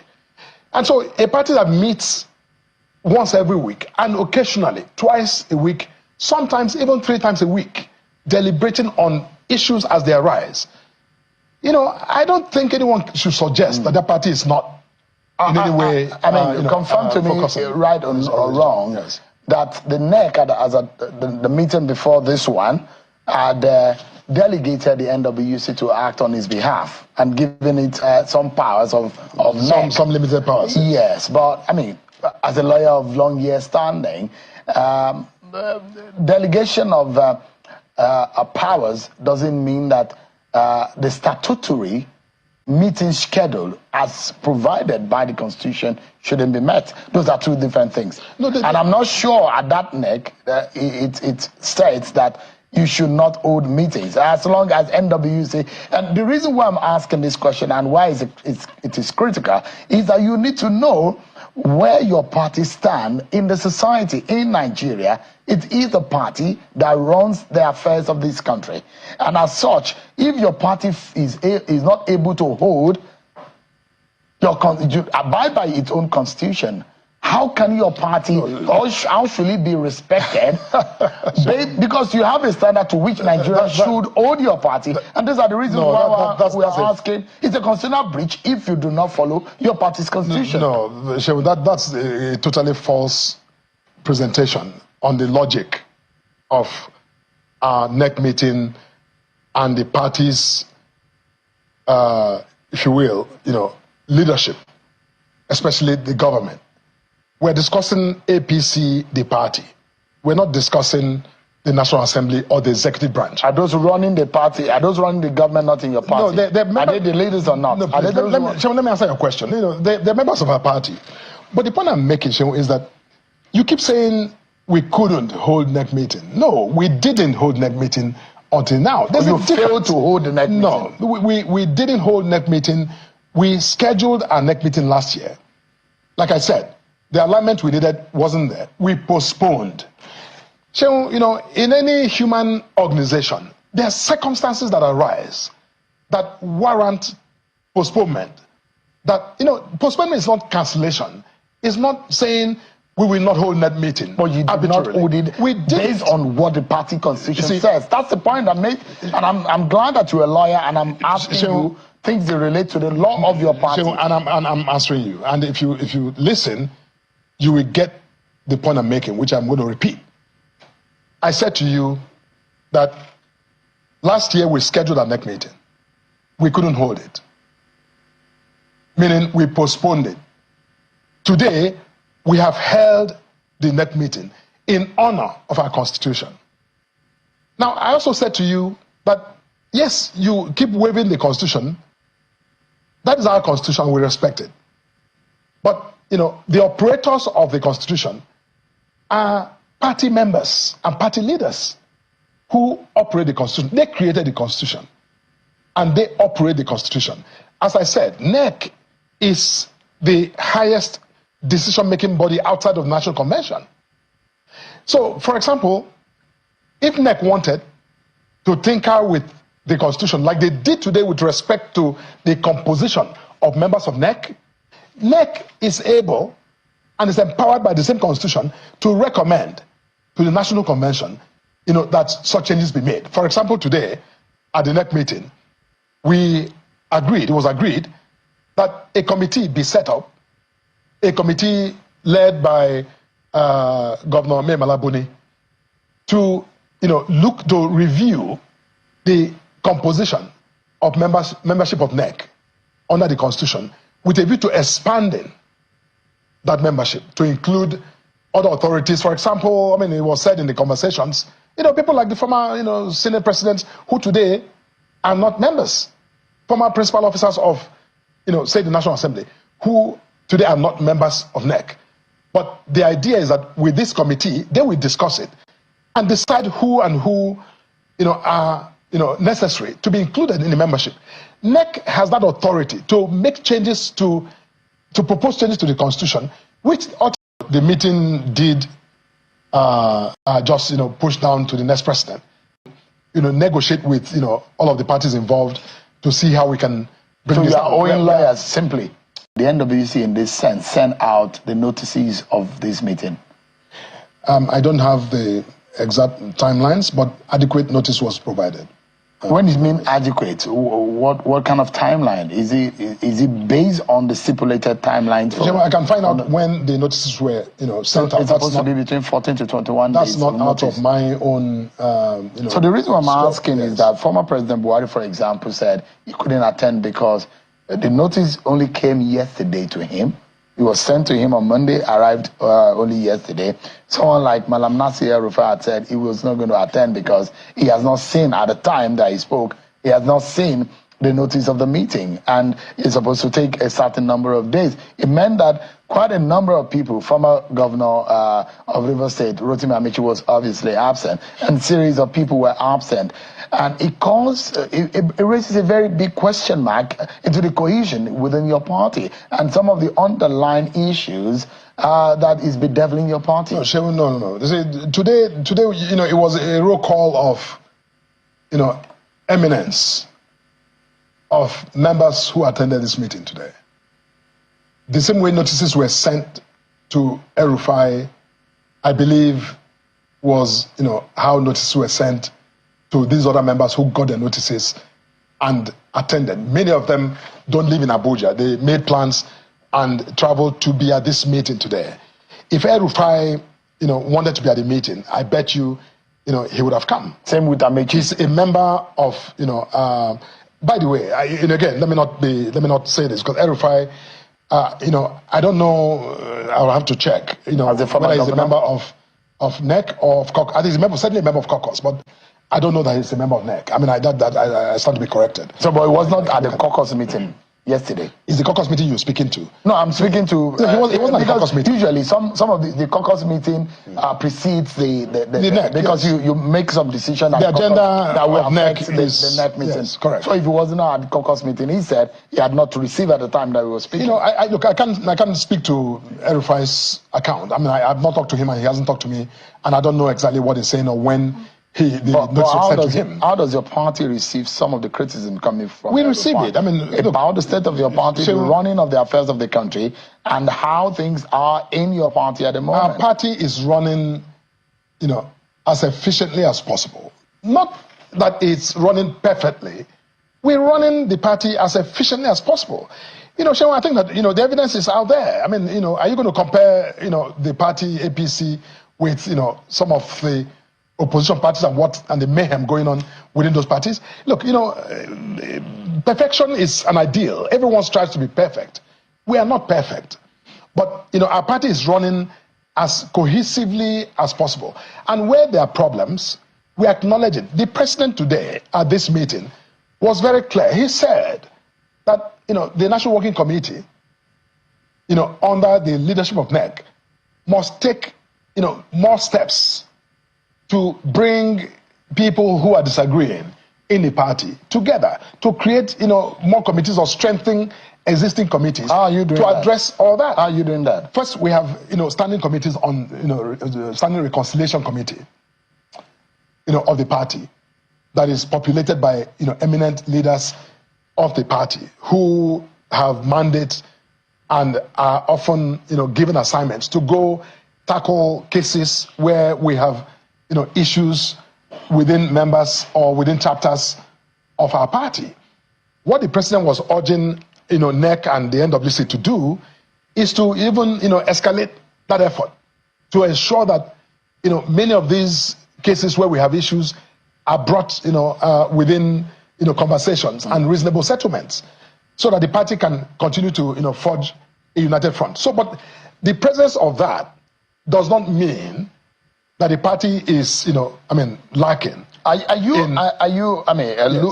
Lukman is speaking and saying that things are wrong in your party, and El-Rufai is saying that things are wrong in your party, and Amici is clearly unhappy with what is going on in the party. Four individuals. Are you worried? No, please. Our party has millions of members. I'm talking about the caliber of these persons, Mr. Moka. These are not just members of your party. They are leaders. We have founding members of your party. Please. We have members and leaders of equal or even superior caliber in our party who are participating in the governance of the party and in the activities of the party. So it doesn't matter if an Erufai is aggrieved. That is the same. Those are your words. Amechi is aggrieved. I'm asking, does it matter? Please, let me answer you. You know, whether it matters or not, that's your language. As I said, Erufai, you know, former Governor Rotimi Amechi, anyone else, you know, Lukman, these are citizens of Nigeria. Under our constitution of the country and of the party, they're free to express themselves. But, you know, when people speak from, you know, this, you know, from a grievance-driven, you know, sort of thinking, you can hear that. I don't want to go, you know, I mean, personal with anybody, but when people have a grievance and they want to express it, that is fine. I mean, we listen to it. It is a matter of how they were being treated and perhaps speaking. How was Lukman treated? How was Erufai treated? How was Rotimi Amechi treated? You see, look, listen. Erufai, for example. No, please. As a grouse. These individuals have a right to, you know, engage as they choose. It's their freedom. When they express an opinion, I think it's wrong for anyone to take their opinion and frame it, you know, against the opinions and the views and the, you know, the decision of the, you know, generality of the party. Question. Are you, you're a key member of the NWC. Yes.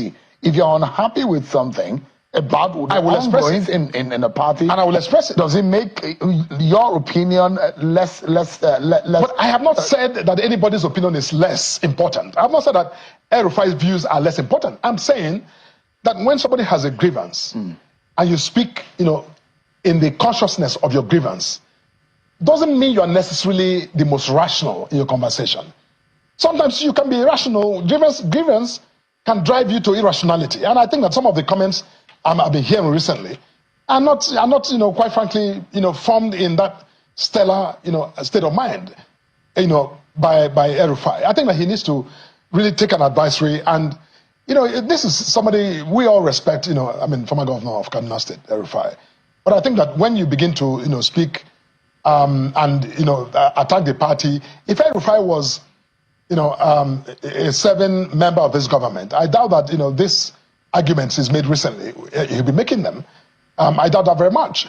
You know, even some of the critique he's offered of the performance of the administration, you know, everyone, even analysts and experts, are, you know, building towards consensus that the economy is beginning to show, you know, sign of, you know, life and, you know, vibrancy in the direction that we need it to go. Are we there? We're not. But that's not a reason for anyone to speak in a manner that is just dismissive of the efforts, the very valiant efforts of this president. I think that would be just cheeky and wrong. Felix Moka, he's the National Publicity Secretary of the APC. Thank you so much indeed for coming. Thank you so much for having me. I appreciate it. Always. Thank you so much. Thank you. All right, guys. Finally, we are done with our video presentation today. I thought we should bring that next meeting from the APC Publicity Secretary, Felix Moka. Good morning, good afternoon, good evening to every one of you. Thank you very much for your time with us today. Today is Thursday, 27th February 2024. I appreciate you all my people. A lot is going on in Nigeria. We only just come here with the one we can filter and bring here so that we can talk about it. If we have to talk about everything that's happening in Nigeria, we might be here for the whole day. Yes, 2027 is around the corner. Politicians are already putting themselves together to see how they can do the normal thing, the usual thing they normally do. In terms of Ozigbo give reasons why he moved out of Labour Party to APC to pursue his governorship ambition. You know, anyway, let me post out a link. Okay, link have been posted. For those of you that want to join us, please join us on time so that we can talk and also finish on time. I appreciate you all my people. God bless you now. Yes, the Labour Party Ozigbo don't tell us the reason why he moved to APC. You know, he mentioned Abure, regardless of the cases in court and all that, but Abure can still not be trusted, you know, according to his own submission. You know what that means.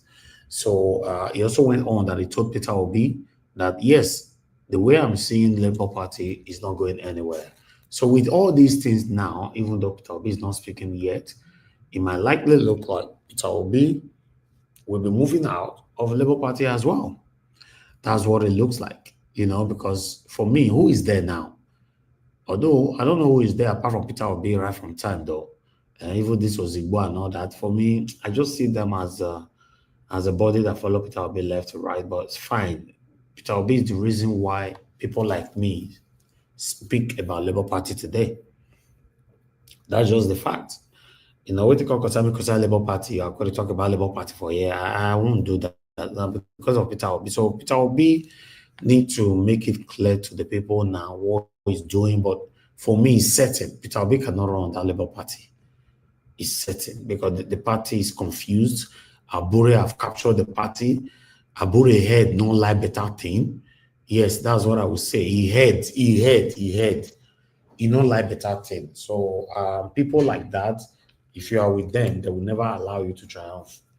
If we have to go proper scrutiny in what happened in the 2023 presidential election, you might even find out Abure was working against Peter Obi at that time, allegedly. Because I don't understand where you will hold on to something for so long and you are not letting it go. If you really want the betterment of Nigeria, you want the betterment of the party, you want Peter Obi to triumph as the next president of the Federal Republic of Nigeria, then what do? Sometimes you can just put in sacrifice, by saying, okay, I'm giving up on this because of this. But you're holding on. Everybody is putting it to your face. Look, now, Ozigbo also said now, regardless of the court cases with Abure still cannot be trusted. You know what that means? So for me, everybody is moving out of the Labour Party. Abure said, no, my family business. So what do I know? I appreciate every one of you, my people. Thank you very much. I already got my super chat today. Thank you so very much, blessed lady. God bless you. I'm very, very grateful. My pocket never run dry. Thank you so much, Regina. Labor, thanks for the comment earlier on and for your care. God bless you. I appreciate every one of you right there, guys. Press of the like, help us to share. If you want to call in, this is the best time for you to call in before we start talking on the panel, so that we can just take it straight away. You can see my brother is already with me here. Okay, we have the first caller here. We have Madam Origin with us. Madam Origin, thank you very much, for joining us today. Good evening to you. Please talk to us. Hello, Mr. George. How are you? I'm fine, man. Thank you very much. Please talk to us. Yes, I greet everyone. Mommy Desperate, thank you. God bless you. Everyone present, the ninjas, the commenters, everyone is needed. Everybody is valuable, seriously valuable. I do hear us say a lot of times, oh, where are the people? The people are here. And the fact that you come out here every day makes it, very important that you are thinking towards the well-being of the people. Why I go to the when I'm so busy, but I need to someone called women to come and rally around Natasha and all that is going on around her. And I am going to say this, Natasha, wherever you are, please hang in there. We, the women, we know what you're going through. We are not forsaking you. And Mr. Niger Watch, please relate this message to her because you can, I don't have access to her handle. What Natasha is doing is the same thing that every well-meaning Nigeria that is genuine is doing. And that is trying to swim against the tide. Ireti Kingibe suffered it through the hands of Yeson Wike. I hope she has not been beaten to submission because that is what we go through. Nigeria people, you know, I try to make sense. I try to give a word so as to help me analyze or make sense to all this craziness. You see, the case and the issue of Nigeria as a people with their rulers, because what we are going through across the world, what we see is we have individuals, we have groups, we have that causing problem in their countries. So you have these pockets of both. In Nigeria, it is not groups or individuals, it is the leaders. That is why it is difficult. It is the leaders that are against the people. And the leaders that are supposed to, you know, fight for the people, see to the well-being of the people, they are the ones that are against the people. Now, here we are, Natasha fighting. Why should she fight alone? And it looks so. It is because everyone, we can't even go and carry placard. When you carry placard, who is to make decision to reverse the injustice that is going on in the life of this woman? It is the same people that are persecuting her. And that brings me to tell us the case of Nigeria is like a case of a rapist and a masochist. And the Nigerian people as the masochist, masochist, is a conditioned one. The people have been conditioned to bear their pain, to endure their pain, to love their pain. Example, how did we survive June 12, the presidential election that we did?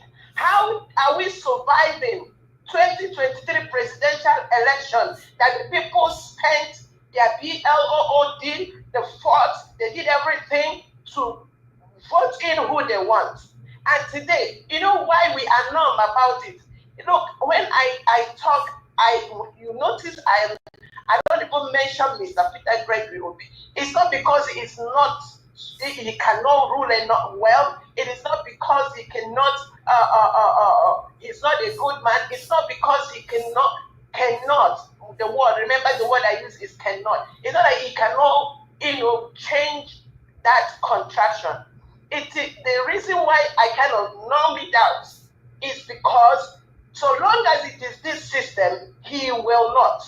In fact, I don't even know he will sell us out, because the people, the system that has made it difficult for this country to change is the same system they are voting in, and they want to convince us that this system will work. From where to where is the question?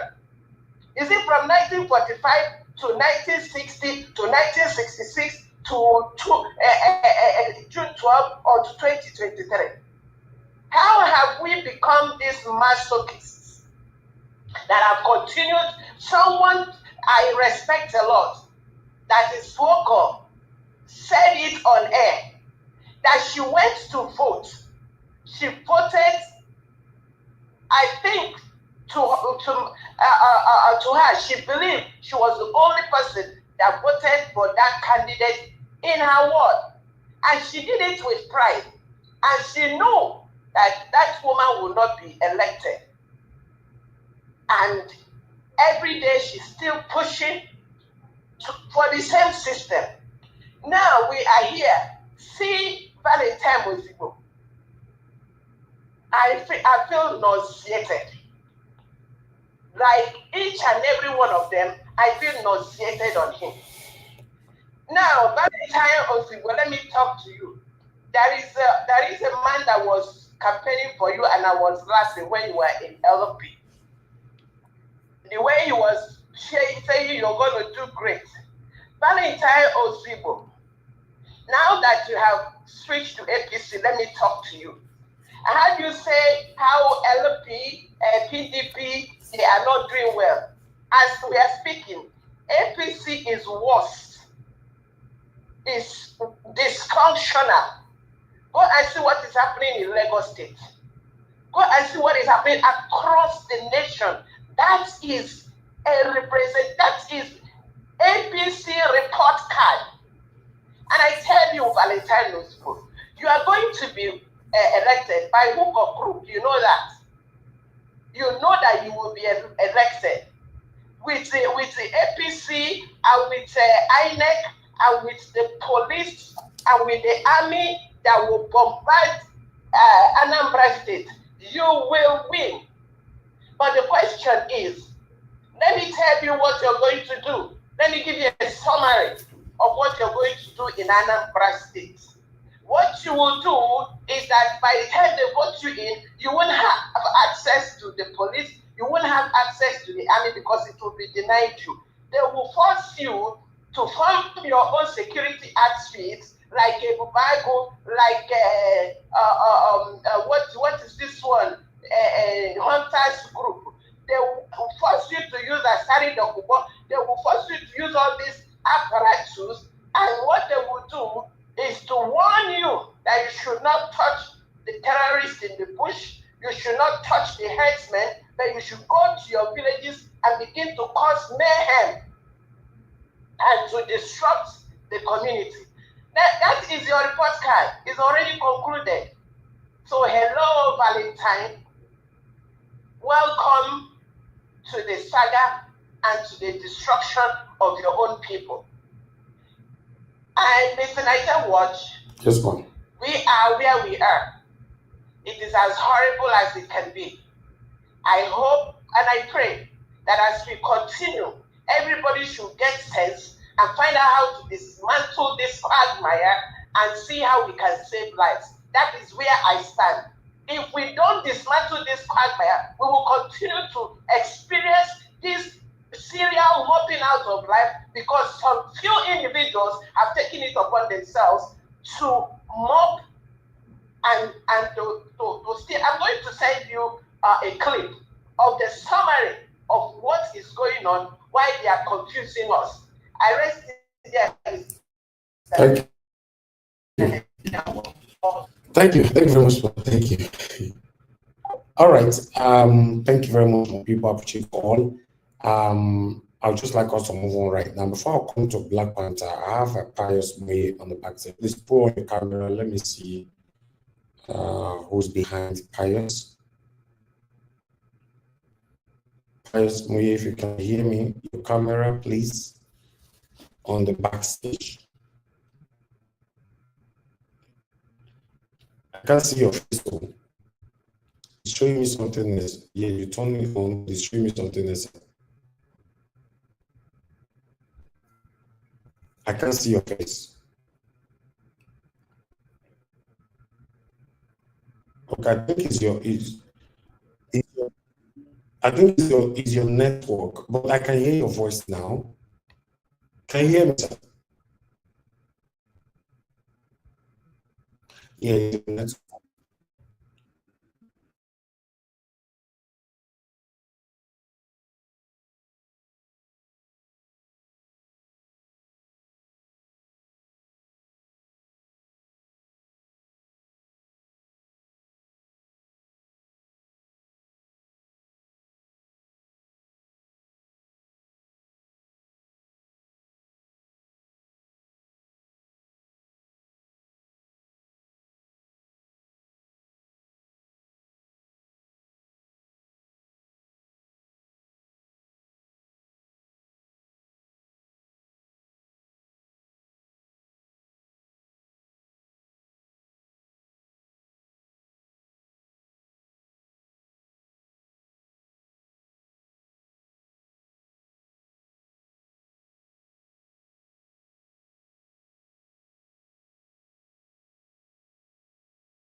Can you see me now?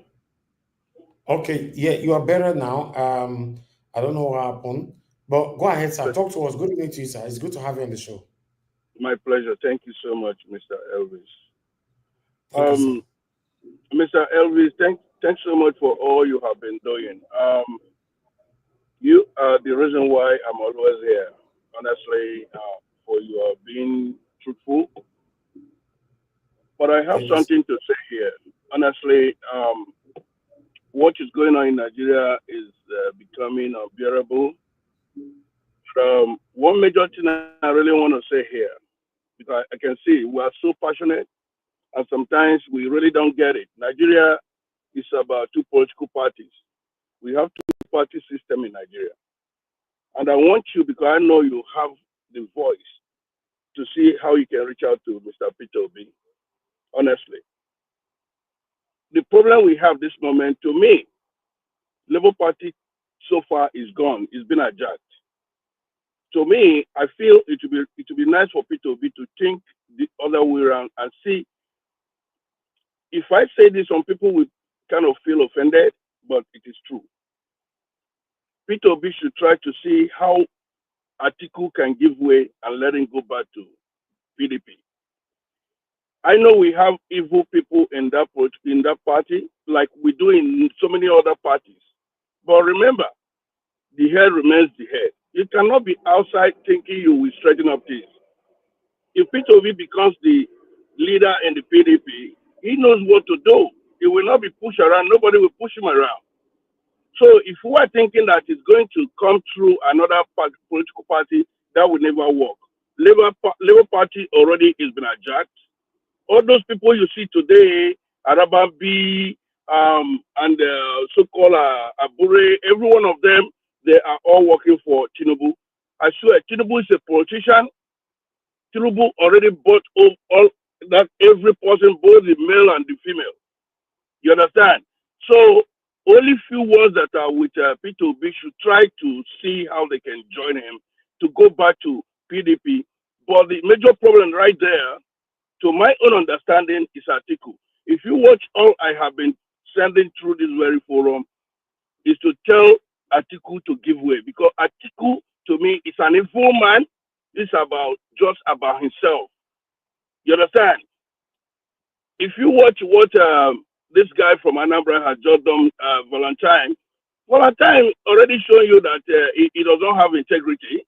You understand? It's about himself. And it's not going nowhere. Like the lady that just spoke last, thinking that, oh yeah, he will win. No, there's no way. He will never win. Because that very place, even though I don't even like or support Soludo because of what he did to Peter Obi, I would rather go for Soludo. I would prefer to stand by Soludo than to give a vote to somebody who betrayed Peter Obi. Anybody that betrays Peter Obi will never come out successful in anything. That is my own belief. You know, now the issue of Lagos State, you can now see what is going on in Lagos State. Imagine a man can be in Abuja now telling the House of Assembly what to do. What does that tell you? That we don't even have democracy in the system. And remember, that is said it. That is said swearing in Tinubu will be the end of democracy in Nigeria. And this is exactly where we are today. There's no democracy. All we have is just a bunch of criminals. They're all criminals, each and every one of them. You understand? Look at their own APC. Who are in the affairs of the system? Ganduje, a thief. Ganduje. Look at Akpabio. These are people with a lot of baggages. These are criminals. Look at Shetima. Look at Tinubu. These are people with history of all sort of criminalities. Killers. So my own thing is this. I want you to use your voice because I know you have the voice. See how you can advise Peter Obi. I know you guys will feel bad. Yes, because PDP already, they thwarted so many things. They caused so many mayhem and in the past. But that is the only way he can be the president of that country. Why? Because what we have is two-party system. That is what we have. Unless if we want to continue to lie to ourselves. The rest of them are just for transaction. You understand? So please, this is all I have to say. But if you can permit me, one more thing. the security issue, the kidnapping in the system. Let me tell you, this is not who we are. If Nigeria want the kidnapping to stop today, it will stop.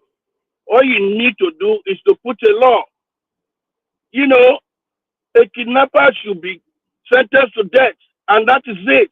I'll use for example, by the time they kill 1, 2, 3, 4, kill them in the public by tying them to the drum the way they used to do in the past.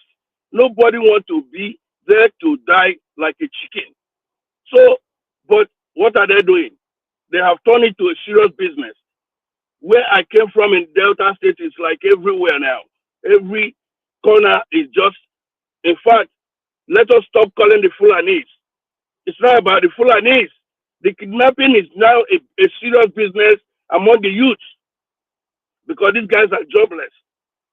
Nobody creates any job for them.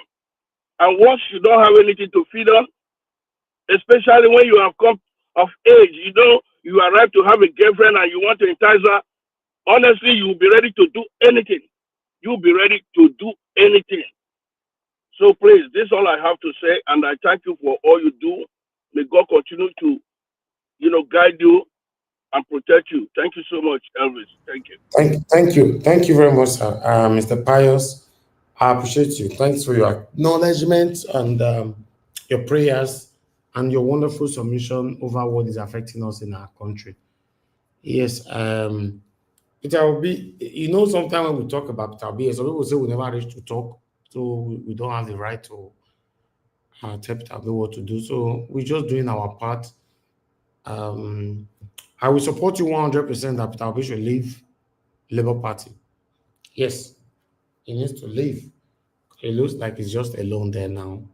So, but I believe that he's working on something, though. I believe that. Thank you so much. Thank you. Black Panther. Thank you, sir. Black Panther, my brother, you're the only one with us here. Please talk to me, my brother. Good evening to you. Oh, Nigel, thank you very much. I hope you are doing that. You are improving. Your truth is improving. Because they shame you, now you and the Augustine now. Not too laughing yesterday. Well, I don't give you medicine before now on sore truth. Now you never go buy out. I don't eat for us this morning. I think that's why I can talk now. Okay, you see how I don't cry. Tell you, see, carry your bag and luggage, disappear from that place, so now you go rest. I agree to my brother. Very soon. When you go rest more, at least you dey home, dey comfortable, they chop mommy's food. Abba. You don't do. The country is in. You need to rest. It is only the living that will fight this fight. My brother, no light to Lagos. No light. No, that one where you dey see. I say I don't dey Nigeria. 1 year no light. Now generator dey fire. 1 year. Now inside Lagos State City. Oh, I know they for inside area play city, the main city, the capital. My house not far from Lagos House of Assembly. No light for 1 year. I think waiting be all those one not be new. Not be news now. Not be news now. Old news.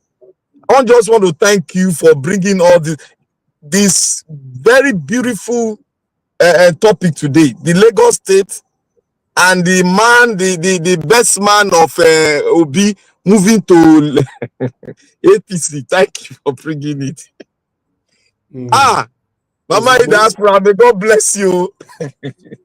You will live long for us. I want to thank every other people that are sitting out there listening, and I want to thank the last speaker that spoke. You spoke. You nailed it. Let anybody go catch transformer. You nailed it, my brother. You nailed it very well. Nigeria is a two parties. It's state now. Two party be Nigeria. Two party. Any other party that rise up, the ruling party will swallow it. Why are they swallowing it?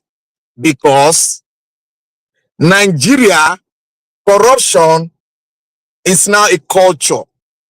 You know, I said this long time ago before this election even took place. I said it, that corruption has been established as a norm. That is why any party that comes in, it will use corruption to swallow the next party. And that is what is wrong. That is what is happening to Labour Party. And I hear Tony Africa is saying Abure is better than the APC chairman. How? How is he better? Is it because he wore a mask? And now that he's showing it, you are saying it's better. How can a man hold on to a party and you did not follow due process? A lot of things is happening. You were taken to court. You went ahead to buy all the judges, or maybe the party that you are paying allegiance to helped you out. How can you say it's not the right thing? You are staying on a seat. You are saying it's your father's own. Because of your own selfish intention, because of money that you will buy and leave. You have made all the money. You have enjoyed the Labour Party. A lot of people, donors, have given you money. And you are still sitting on it. Say, I won't leave. Even in PDP or APC, no chairman does that. Says, I sit there, and now they go. Does that not tell you that somebody is sponsoring him? Why would your enemy come now to love you? I don't know how we think in Nigeria. What is wrong with our mental status? What is really wrong with us? What if a 7 years old child we observe and say the truth? On Africa is saying Abure is better than APC chairman.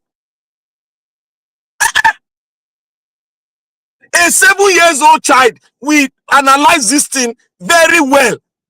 Everybody in the world will say you said the right thing. An adult over 40 years is saying Abure is better than APC chairman. So I don't know where we are going. I don't know where you are coming from. You always say you want to divide the country. You want divide. Oh yeah, go ahead to divide them now by yourself. Don't you know there's always a due process to even take, if you want to ask for a division, there's a process. And that process is as strong as a Olumo rock. If you don't have the people that will break that rock, you cannot pass through the rock. You should know this. I don't know why you keep on saying things. You have not said the main problem of the country. You want to transfer it to the other side that you are going to. Have you solved the corruption, the baggage of corrupt people that you are going to take along? Even if you are separating it, have you thought about that? You just won't go. Have you thought about that? Look, you cannot run from your shadow. Your shadow will always follow you. You have to use wisdom to do things. Then when you have stretched it, at the same time, it will go on, it will separate on its own. That is wisdom. Look at the Sharia law in Lagos State. Did it not separate on its own? Did you see what they did? Have they not buried it? You have to use you human being. God has loaded us with super intelligent, but we are just lazy, mentally lazy to think, mentally lazy to read books about other nations. How they went into a lot of problem and how they got out and how they even separated. You got to go and read books. Don't carry emotional stuff to say what you cannot even sell very well, intelligently.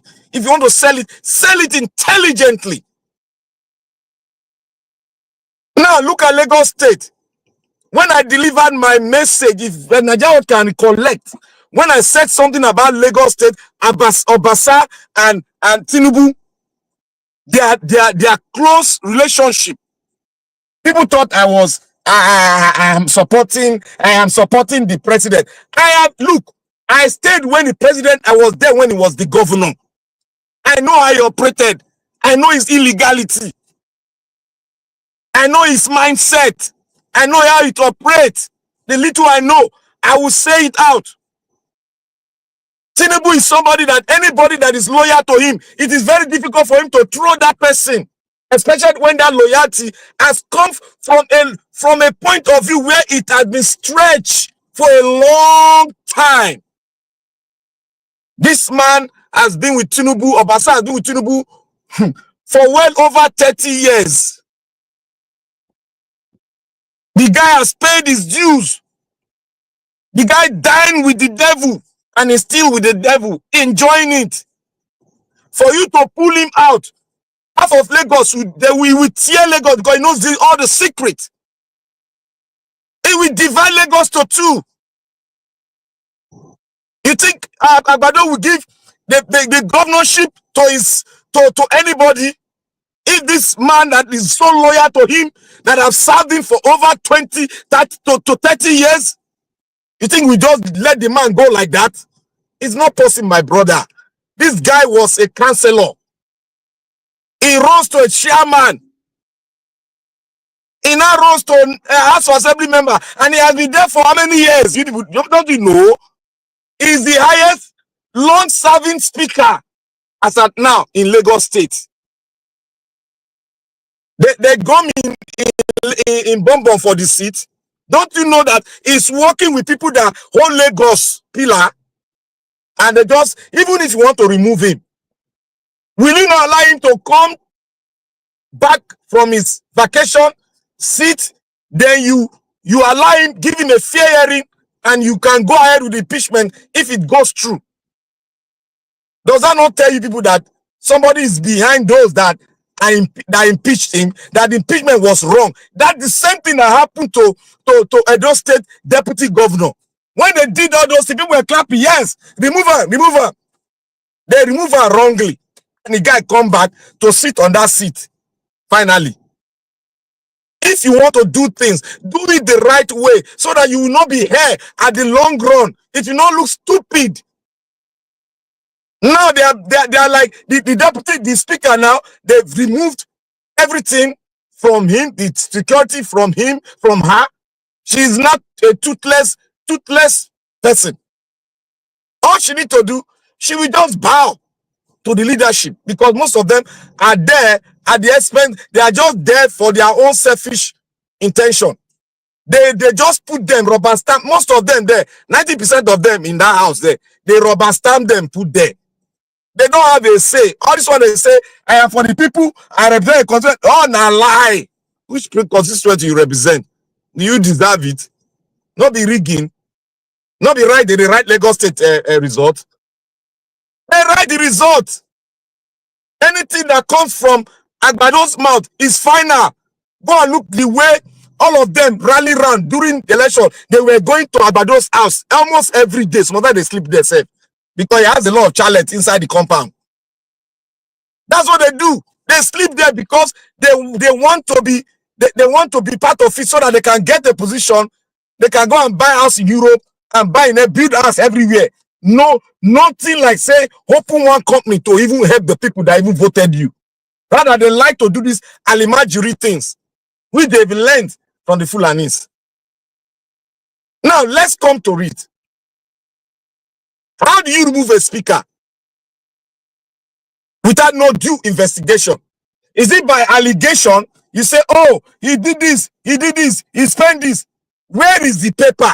What was the argument in the floor when you were? Because it cannot be a unanimous decision by everybody to impeach. Somebody will rise up and say, no, we want to see the fact. You argue it out. Did you not see when the president of America was being impeached? Did you not see the argument? Did you not see the lawyers that came to represent him? Was it not on ground? Did he travel?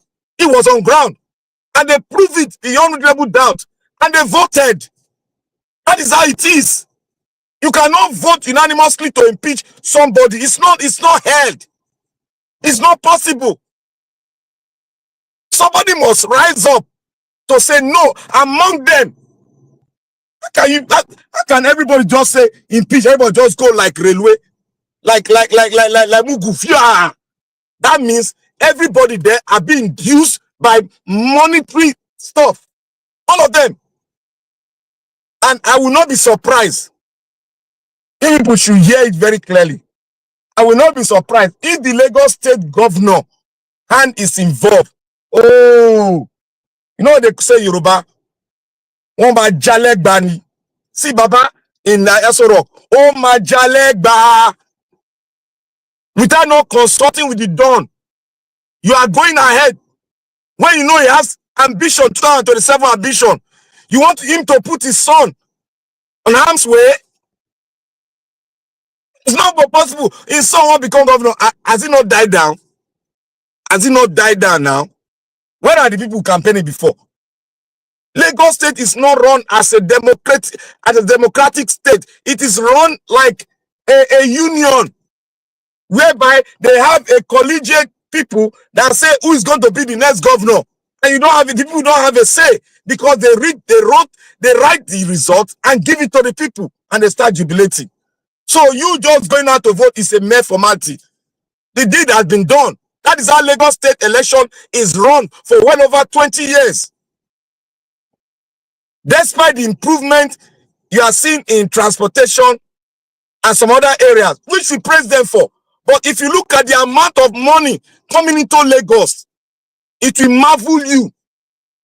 Because the money coming to Lagos is the budget of Lagos is bigger than 4 African countries. 4 African countries. That is how it is. And when they do white goose project, everybody will be clapping. It looks fine, it looks good, but how are they going to maintain it? When they are gone, the amount of debt they will leave, because Lagos is the highest debtor in the land. They hold billions of dollars. So how are these things going to be done?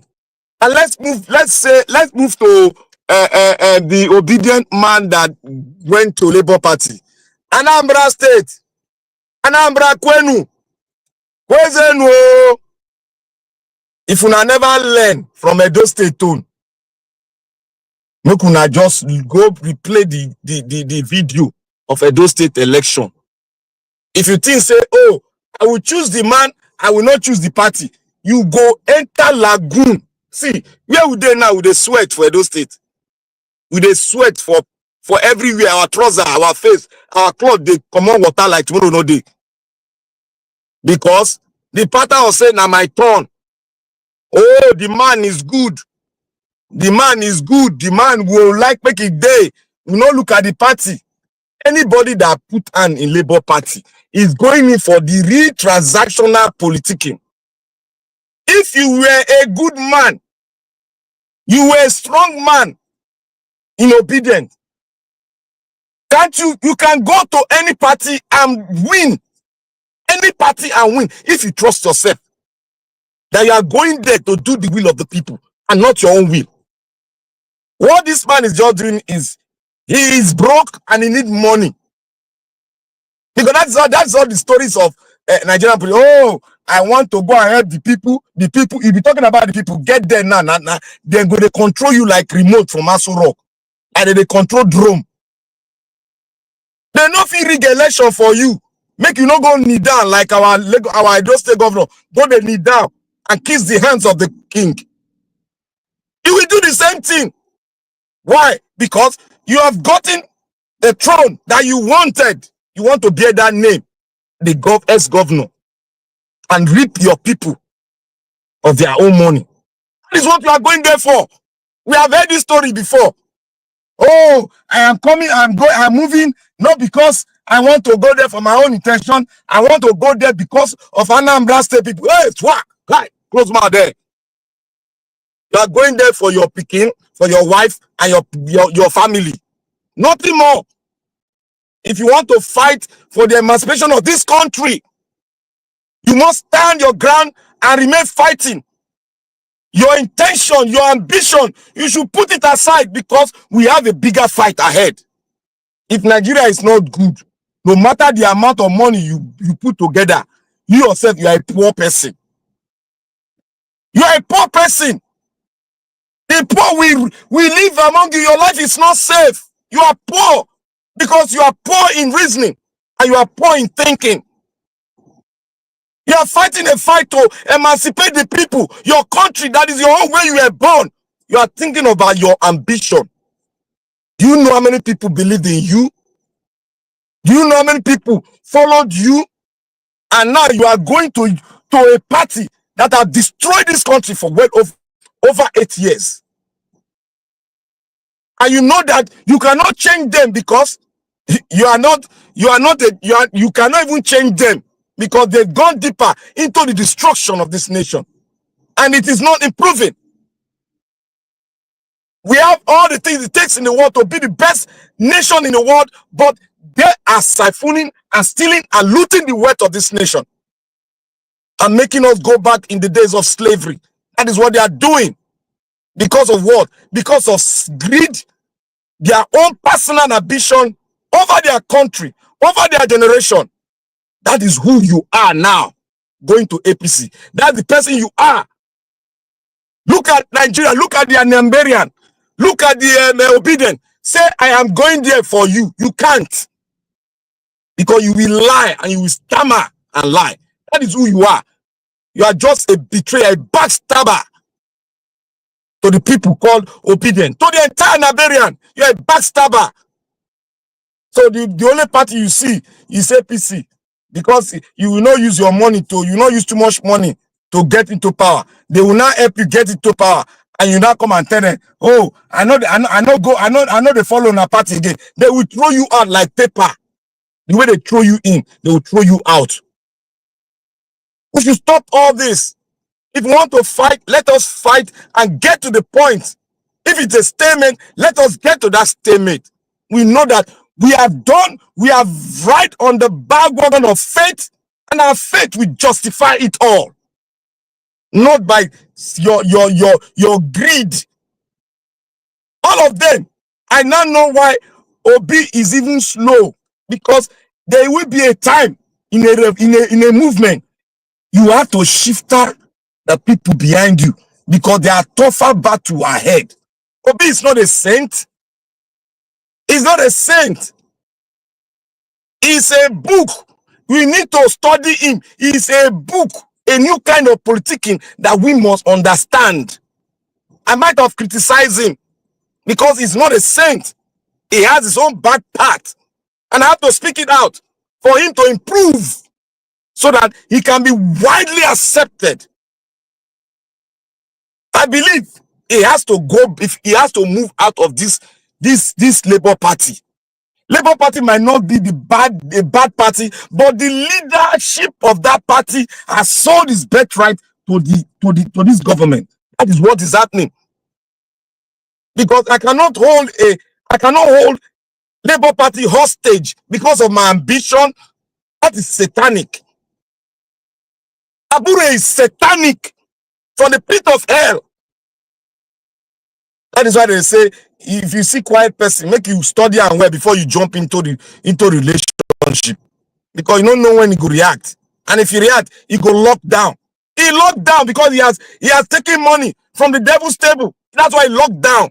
Any normal human being will not sit on a throne like that. When the people say leave, the advice from elders say leave, you said no. You now brought Esa. You now brought different kind of political satanic operatives to come and support you. Now, when Obi leave, I will see the people that you will govern. I will see the party you will. You go back to square one. The same people that paid you, they will leave you, and you be in the same. Only you be in the ocean. Nobody will cry. Those people that are supporting you, you know Nigeria, they are gullible. They will go back. They will go and vote for the same man that is sponsored that left you. That is gullible Nigerians, not all Nigerians. Because we are all suffering. No man is left behind. We are all suffering. In one way or the other, it's affecting us.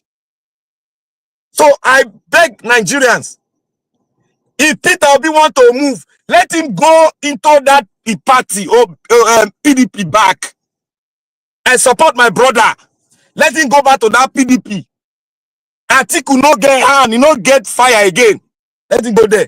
El-Rufai, we can nail him. We can nail him. This thing is not too. We can nail that guy down because he is sitting on the fence now. He's playing a game now. He's sitting on the fence. But the book that Babangida released has broken their plan. If you guys don't know, I read Nigerian politics holistically. I don't narrow in my reasoning. I go holistically because I watch the body language of Atiku during that book launching. Go and watch his body language. If you are smart and intelligent, go and watch his body language. You know what I'm thinking. You know where I'm coming from. It is high time for people to go in and break it so that Obi will come because you have no other candidate. If Atiku come, Agbado go win election. If Atiku come, Agbado go win election. But if Atiku support Obi, they will win. Because Atiku can, with his support, Atiku can break it because you know the process whether they win election. You know the process. That is why the APC, they are happy because their measure has not bring forth fruit. That is why they're happy. That is why they're having their meeting. Because they know what is before them. They know they are unpopular. Even in their own den, they are unpopular. Some of them are praying that may this man not come back again. No. Because Nigeria is not safe. If you are in a family of 200, you are the richest man, your life is not safe. If you don't help, if you don't make that environment good for others, your life is not safe. How can you live in a country where you are looking at your back when you are going to buy bread from or going to buy mama put or going to buy tea or sugar for your breakfast? You be looking at your back so that you not be kidnapped. Is that a country? That is why I say Nigeria is not a country yet. But if we don't know where I'm coming from, it is getting closer. It is getting clearer to every one of you now. My joy is that it is getting clearer to every one of you that this country is not yet a country because we have never made any inclusion into this country that will stand our ground and said, we are the one that made it the way it is. We are the one that named this country Nigeria. We are the one that delivered and brought in a constitution. We have not done it in our history. All what we know, we borrow money, borrow idea, borrow everything. Look at your country. People are producing cars from the east, and your government is buying cars from Asia and Europe. Does that make sense to you? Does that not tell you that this government, you are playing the right, they are playing left. They don't want to even look at you. They are going left, deeper into the Atlantic Ocean. Common sense will tell you that this man has sold the Nigerian nation to other countries that are called powerful countries. He has sold out. How can you be importing 85% of your consumable item is being imported? How can you survive it? How can you survive the 21st century with that? Look at Zimbabwe. A boy rose up from the village without no education. He was a dropout in secondary school. What he did, he empowered himself by studying books. And he got a revelation that I can do it. That was the audacity of hope. Audacity of hope that I can do it. He did it by producing the first of his kind. And when he was doing it, producing electricity without solar being empowered or by battery. It is there. And the West are after him. They brought down his friend. Three professors came all the way from US to certify it. They have certified it. But the guy is still scared because black, some of them in the government might go and sell him out, and before you know it, something will happen. That is the audacity of hope. And many of us in Nigeria have that. But who kills this thing is our government. The same people like us that live in Nigeria, they are the killers of intellectuals. They've made our intellectuals like them. They've made our intellectuals illiterate. They've made them not to think, not to reason, not to carve a new form for the nation. They've made all of them like themselves. The picture of them is out there. They are making more disciples of themselves. That is what you are seeing. Can't you see El-Rufai, his son? Don't you see as his son is speaking like his father, as a prototype of his father? And you all know how his father is. He's the worst satanic, the highest satanic personality I've ever seen coming out of the Sahel. A man that does not value his own brother, and he has lived with for well over 40 years. He slammed his brother down, all because of religion. Religion will not get you to see your God, your maker. It will never get you to see your maker. All these things they are doing, religiosity will never get you to see your maker. Look at your pastors. Religiosity can never get them to see their maker. Because if you don't place value on what the Creator created, then you yourself, you are valueless. All of you might stand at the side, at the back of your men of God. Because I don't know the God they serve. The God that I serve is the God of love. Is the God of love. No matter your situation, He brings love to you and He brings peace. Not these ones that are gallivanting around, building skyscrapers, building house for themselves, not for my God. The omnipotent, the omniscience, not for my God. And I want to defeat every Nigerian. Sir? Mo could pick this call because I know your submission is powerful. I bet Mo pick this call. Oga Larry, thanks for calling in, sir. Good evening to you. I bet talk to us. Hello. Oh God.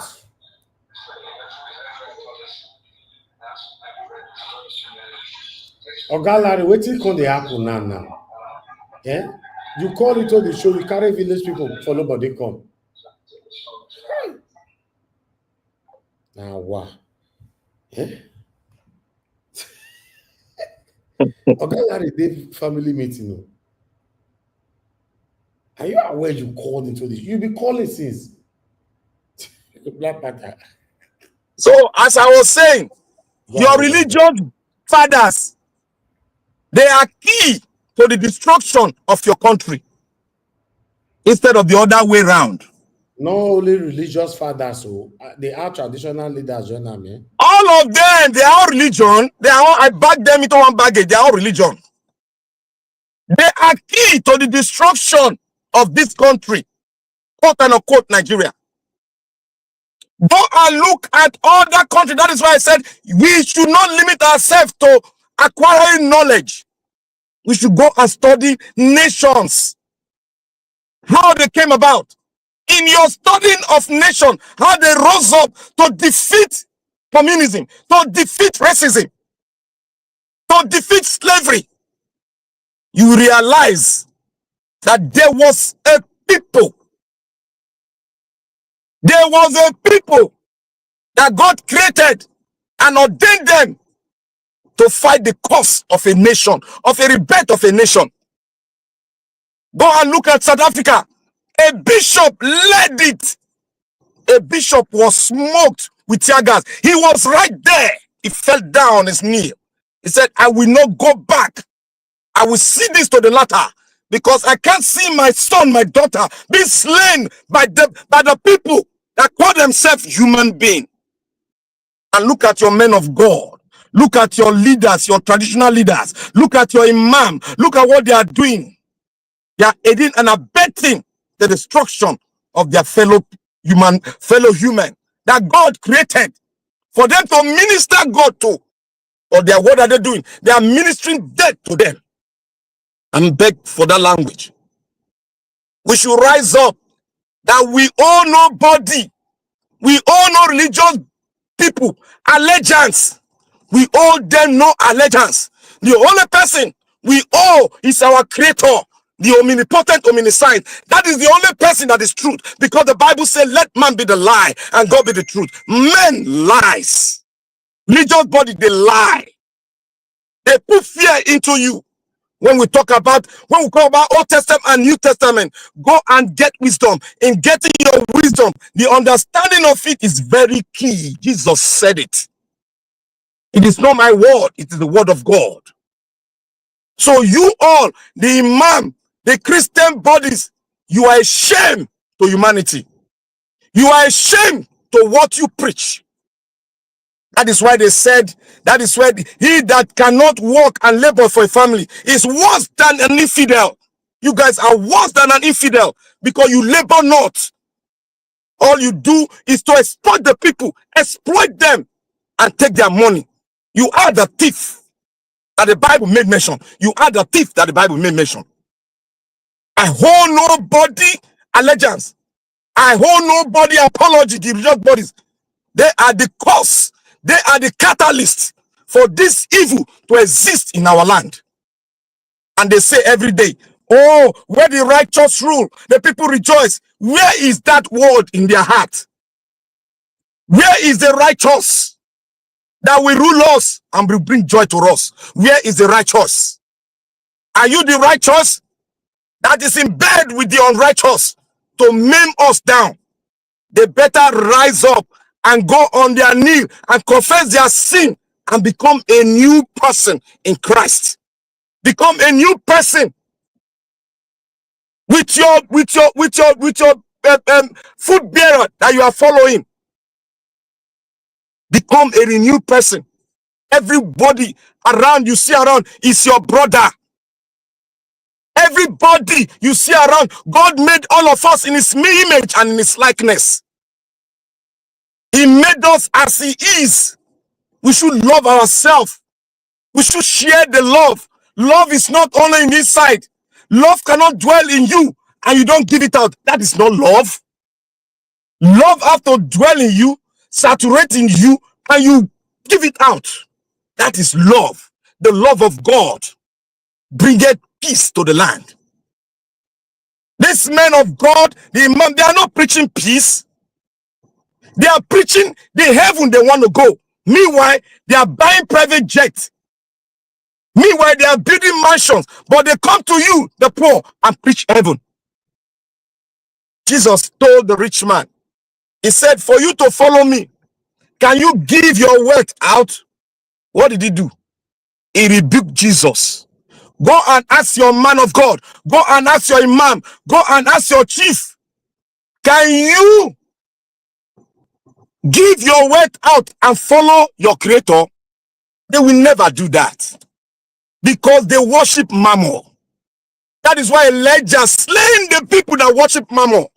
He slain them down.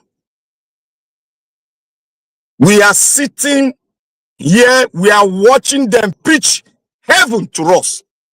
They don't preach immorality to be moral. They don't preach love. They don't preach peace. But they preach how they are going to build mountain mansion for God. I beg of you, those that are followers of this religion, ask them a question. That question that I asked, will they give up their wealth and follow God? Jesus asked that question. The reason, purpose why Jesus asked the question is because of what we are seeing today. He has seen it before us. He has seen it before us.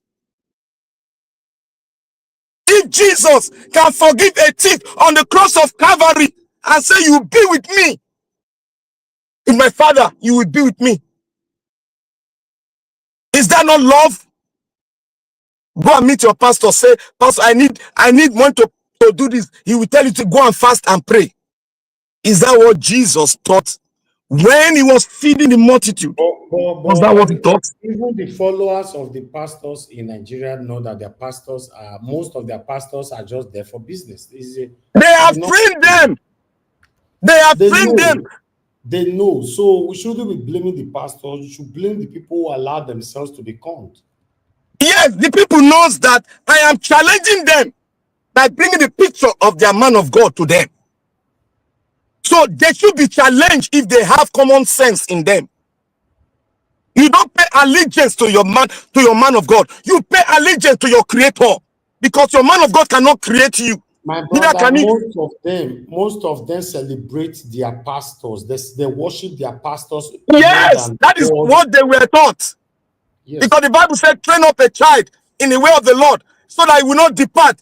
Train up a child in the way of destruction, he will never depart from destruction. That is what they've done to the Nigerian people. Nigerian people were not like this before. Go to the 70s, the Abure women riot. Go to the 80s, when Nigeria rose against military rule. We lost people. We are still bearing the brunt in us. Why can't we do it again?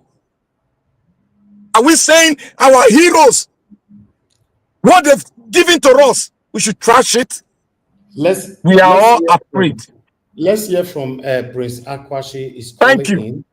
Yeah, 1 minute, my lovely brother. I appreciate you. Prince Akwashi, thank you, sir, for calling in. Good evening to you. Please talk to us. Yes, sir. Good evening, sir. Good afternoon. Yes, sir. I beg talk to us. Tell Black Panther that I said if he has a church, I will say, right on, Bishop. You know? I don't get church, you. You know? But the quick thing is this. Every other person, you know. He has said it all. And the funny thing about the Christianity aspect of it is that some of them are even in this platform with us. And I ask a question. I've been listening for how many weeks now? And I've not heard Chimezie said anything, Bro Chimezie said anything. Why did Chimezie, or has he disappeared now into thin air? The man he was rooting for is here. Is here. Okay? And he has totally turned himself into a dictator. But guess what? America will always overcome, whether we like it or not. The same thing. I was on the internet today and somewhere in Akwa Ibom, what they found in a church. This is a church that they said every Friday, Saturday, the kind of people that go to that church, that fill the streets, not knowing that that man was something else. It's a shame. Big shame. I've always said it. Christianity is in the heart. The temple of God is your relationship with God is how you treat your fellow human being. How you act. It's not about going to a building and shouting from morning till night, watching the stage. God is not far from us. And that's why even in the Bible he said, yeah, let's make man in our own image. And also when you go to that Bible, you also see where he said, ye are gods. But some people will, they'll prepare to call a particular person man of God. Probably when they call man of God, then they are man of devil. Let Nigerians wake up. Wake up, people. But are you sure this people, when we continue to say let Nigeria wake up, sir, do you think Nigerians are ready to wake up? Now Nigeria midday, so these guys are not ready. I'm telling you. I'm telling you. And it's so sad. When you talk, sometimes they will even say, oh, they will even call us, they'll say, oh, that we are not Christian. As if they are more Christian than us. I'm happy that at the day that the world will end, we will see. We will see those who will go to that, who will go to the heaven. Will they? All of us, will they? We will see. Thank you, sir. But I pray, because by their character, they will join to worship God. But the characters that I see, the so-called Christians, are appalling. And it's so sad. Thank you, Najawo. Thank you so much for the opportunity. Thank you, sir. God bless you, sir. Thank you so much. You know why religionism can never be abolished in Nigeria? It's not possible. I've come to a conclusion that there's no way you can change the mindset of Nigerians. It's a life captured. It's a life captured forever. You cannot change their mindset anymore. Their mindset have been captured forever. There's this current going on right now. They call it Hallelujah Challenge. Whenever Nathaniel Bassey is on live every day, 500,000 people worship him every night. They dance and they pray and everybody go out. It's a good thing. I'm not against it. But what I'm saying is that 500,000, I don't say 5,000 people, 500,000. 4 days ago, 700,000 people were watching him. I want to say, where are these people? How many people actually put in their effort for us to have a better Nigeria? And in these prayers they are having, is not how Nigeria can be better. 99.9% of the prayers pastors are having in Nigeria is prosperity. You will buy a car this year, everybody will say, amen. You will build a house this year, everybody will say, amen. That's all. So for me, we have a long way to go.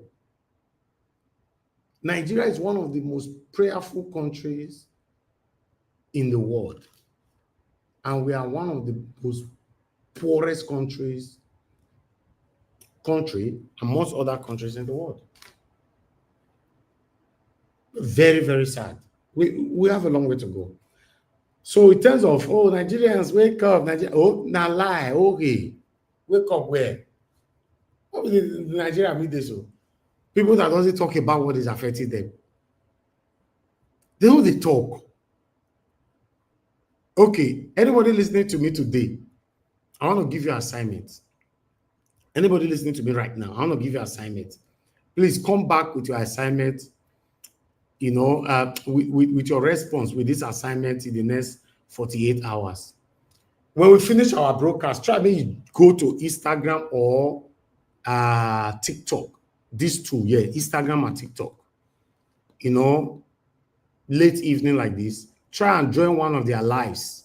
Whatever they are discussing, just change it. Once you join, change it by saying, hello, okay, the reason why I'm here, I want us to talk about Nigeria. Are you guys not aware there's hunger in the land? Let's discuss that. Please stop what you are discussing. You see the way they'll deal with you.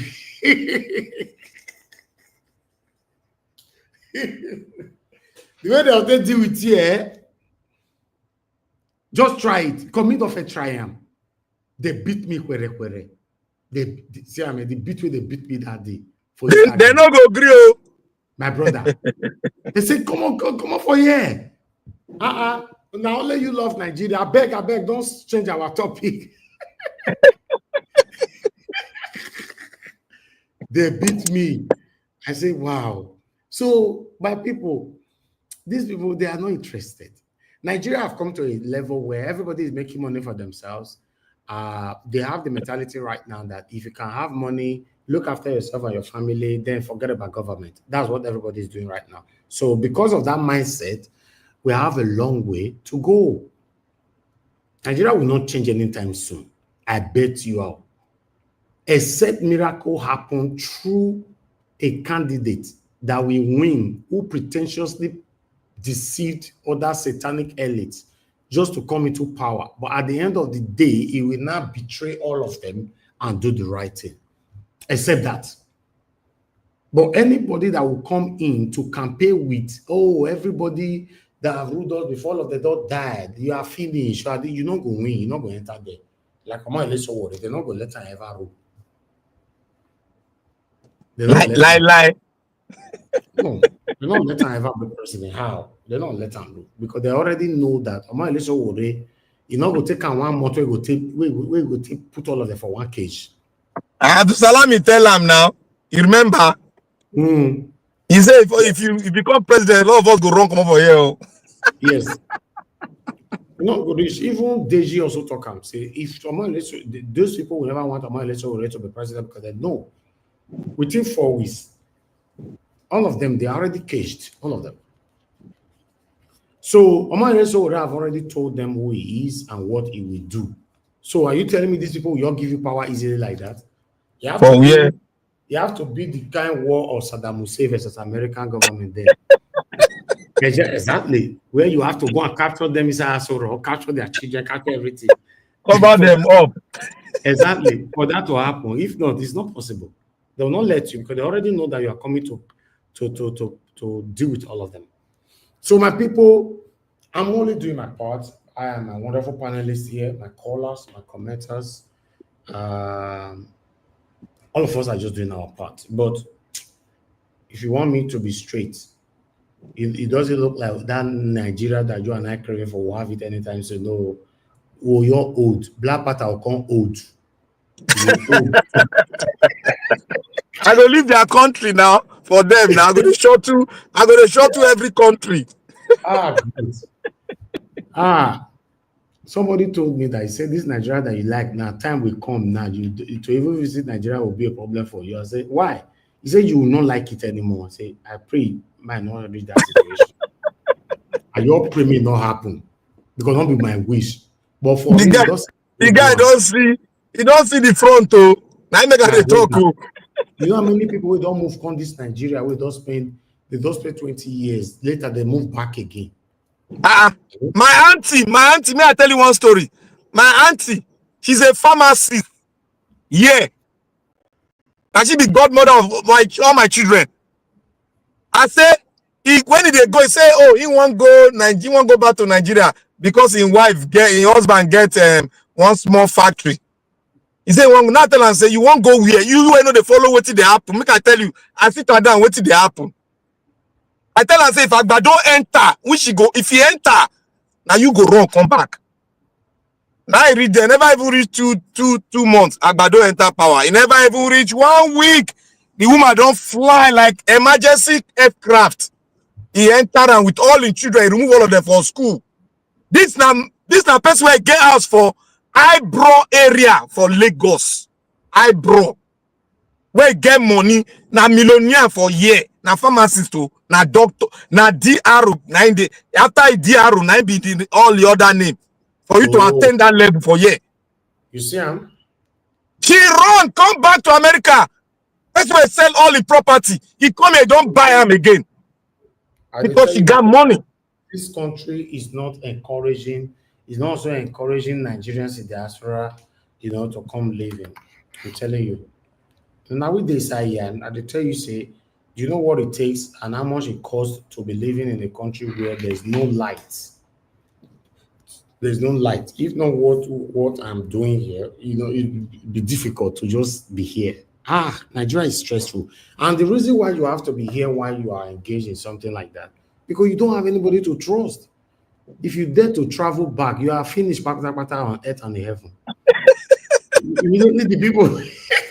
You don't need those people don't know say don't go say, oh God, don't go, okay. Nigeria you remember that YouTuber where he say in the come for Nigeria, he want go another country, go find citizenship. He can finally get them. People begin yabam. Why they talk like this and get Nigeria? Remember now I tell people, like say they use rope tie on our brain. This guy don't undergo very big sickness, mind-blowing sickness. Not be saying a medical one, now the way Nigeria give him. He go many doctors. And the worst part of it is that the people when they give us so they talk so. Now they suffer pass, but they always fight you. When you speak the truth, you speak against their satanic elite, they will fight you. I don't know why we are like this. The boy, he say enough he actualize in vision. Because the way they talk now, I make me remember now, generator. He buy equipment, generator spoil all the equipment. Before he can manage, he can rise up to 1.5 million for YouTube. Now he take off. He go buy citizenship with the money for one island. Now he don't move to Spain. They sell and say, why they talk about Nigeria? Say, they don't tie on our brain. Let me they talk like that. You can never leave your business here and go to abroad like UK and from there be monitoring your business from the phone. You are finished on earth in heaven. Until you are still here, it's still difficult. Let's say you know you're there here. Do you know how many quarter, how many voices they lose every day? You are here. Eh? Face to face, they'll still do one for your eye. You will come, they argue. Only you, they argue. You know, you arrest. You go now, you go release them. Eh? What about if you are not here? It's terrible. I'm telling you guys, it's terrible. I just pray. They go, you know what they normally say? Oh, Nigeria go better. Meanwhile, them not go make them better. Oh. They're going to swim for the river. They're going to tell you, say, don't worry, Nigeria go better. Meanwhile, they are perpetrating evil. Better where? When? How? When? Because the way I'm looking at it, I don't see anytime soon say Nigeria go better. I'm sorry that I'm speaking negatively this evening, but it's the truth. I'm not seeing it happening anytime soon. How? Nigeria go better when? How? Eh? Come join us. Make we speak. More talk for Nigeria Watch. I will go push them forward. They'll go to assemble for one place. They call it. They pray. They go church. Now church, I go give them freedom. 700,000 will be worship them. I'm not guesty, but I'm just saying that those kind of people we can still gather to make Nigeria better. Nigeria Watch, look, Nigeria Watch, Nigeria Watch, Nigeria Watch, hear me. Church cannot give you freedom. Now your effort, now ain't go give you freedom. Then they go read Bible well. Church now individual. You must not gather in a house to worship God. You can worship God from anywhere. But they don't change their brain. Now church go give. They think their pastor they tell about heaven. Meanwhile, their pastor they enjoy heaven for earth. They not fit think. They don't lock their brain. Do you know that these pastors, where they gather them so the one with 700,000 they watch and the one with 500,000 they watch, they are very selfish. They cannot use the opportunity to say, okay, we have 700,000 people watching us now. Let me quickly change the narrative and speak about our government. They won't die. For where? Nigeria Watch, how many of them be like VDM? How many of them they are pastors? When I ever hear say Pastor Jerry say in the morning he goes change. He go your tweet say, okay, let me talk about our Nigerian government. Where? He's doing a great job, but I'm saying, why can't they use the same platform to speak against our government? They cannot try it. That's where you know where the selfishness is coming from. He said, if you want your business to survive in Nigeria, don't talk about Nigerian government, just focus on your business and you'll be successful. Can you imagine? Can you imagine that talk? Just imagine that mindset. That means we are not going anywhere. Okay, if Emmanuel, you have to join this conversation. Not to call anybody, you just unmute and join anytime you are ready. Don't mind them. Don't mind them. Then they pray there. God go come open. God go come out Agbado for power. Maybe they pray there. The thing is, Black Panther is just common sense. Simple. If you have done something for 1 year, 2 years, 3 years, 10 years, repeatedly, and you're still not having any change, it's not time for you to borrow yourself some brain. You tell yourself, this is not the way. They say repetition of some certain things every now and then, and yet you're not getting any different result. It's insanity, in a way.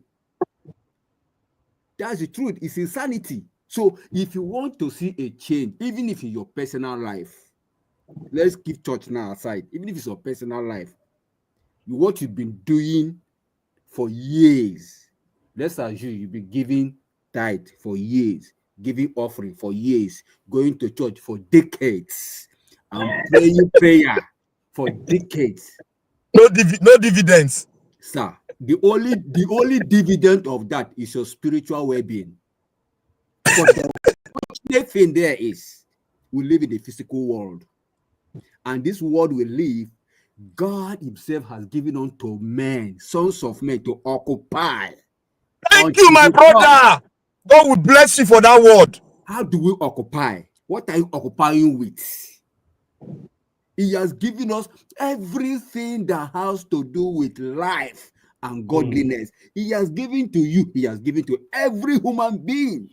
And dominion. Dominion. But unfortunate thing is, we are not using our potential. We are there thinking that, in fact, Black Panther, let me even put it this way. We are all married now. You're married, Evie is married, I'm married. For you to see, just I'm bringing it, making it, simplifying it to a nuclear family now. For you to see a pot of soup well prepared and garnished in your house, number one, your wife will have to go to the market. If the market is 30 minutes away from where you're living, she has to drive down. And she has to go from one aisle to another aisle, pick the specific things she needs to make the specific soup she has in mind. Then she'll come back home, put all those things together. And at the end of maybe spending like 1 hour in the kitchen or thereabout, depending on the kind of soup she's preparing, at the end, there will be food in the house. The head of the home, the children will all be at the dining and enjoy the food, right? But here is the issue here now. In Christianity, they are busy praying, and they want to just close eye and open and see that soup and everything is ready without putting any effort. That is like bringing manna from heaven for them to just eat. Every good thing takes time, and there is a cost associated to it. Discomfort, sacrifice before you make it happen. It's not by prayer. No matter how you pray, there can never be a pot of soup in your house until you go and buy the specific things that are required to make that soup. And you also spend time to prepare the soup. The same thing in building a nation. The same thing in building a family. Every good thing, there is a cost associated to it, and there is a sacrifice associated to it. That is the work of faith. You must work it. It is not the prayer of faith. It is not the hearing of faith. It is the working of faith. Our God is a worker. The same God that created you and I, he took him 6 days and to create the whole earth. Then the seventh he rested. So everything requires work. You have to make it happen. So if we sit down and we are blaming A, we are blaming B, we are blaming C, and at the end we are declaring 50 days fasting, declaring 100-day fasting, my brother, we can fast for 1 million years. Nothing will happen. If you do not go and meet that woman as your wife, you cannot pregnant her, you cannot have a child until you do the needful before you have a child. As long as the earth remaineth, seed time and harvest time will never cease. What does that mean?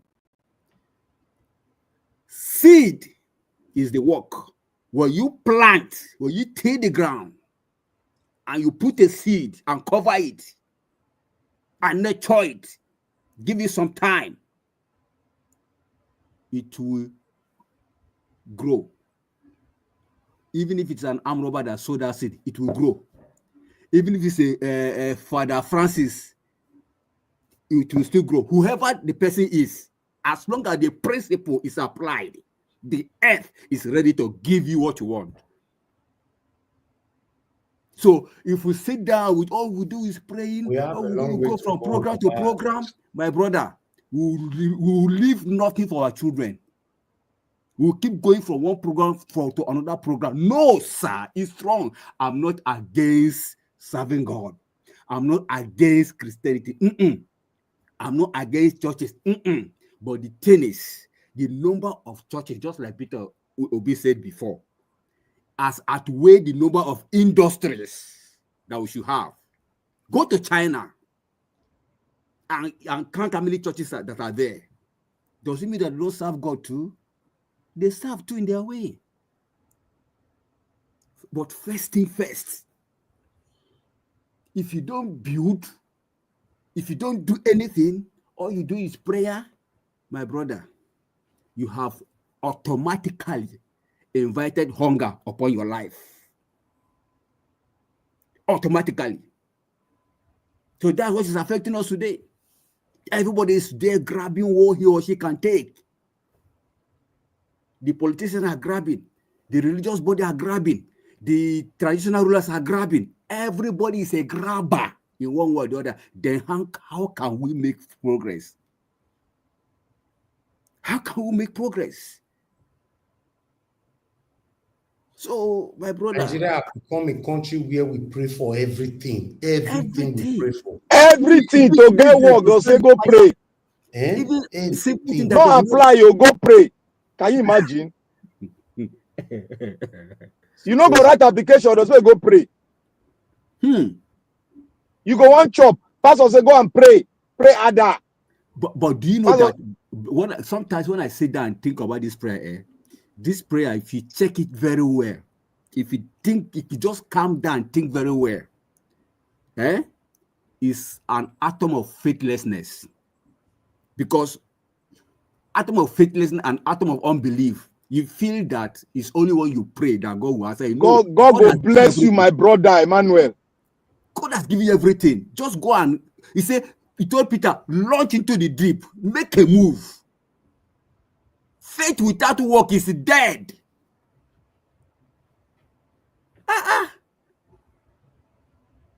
It's crazy, man. It's crazy. The situation of our country right now, the unfortunate part of it is that when they talk to these people for granted here, automatically the conversation is already boring. I'm telling you. Because for me, you know me now, almost every day, when they talk about the situation of Nigeria, any kind of gathering, once we don't become one or two, I must bring them in. You see, they're already bored. You hear the other one, they say, now let I go be now, go see later now. The other one will say, no, these guys are not interested in discussing it. They have accepted to live with it.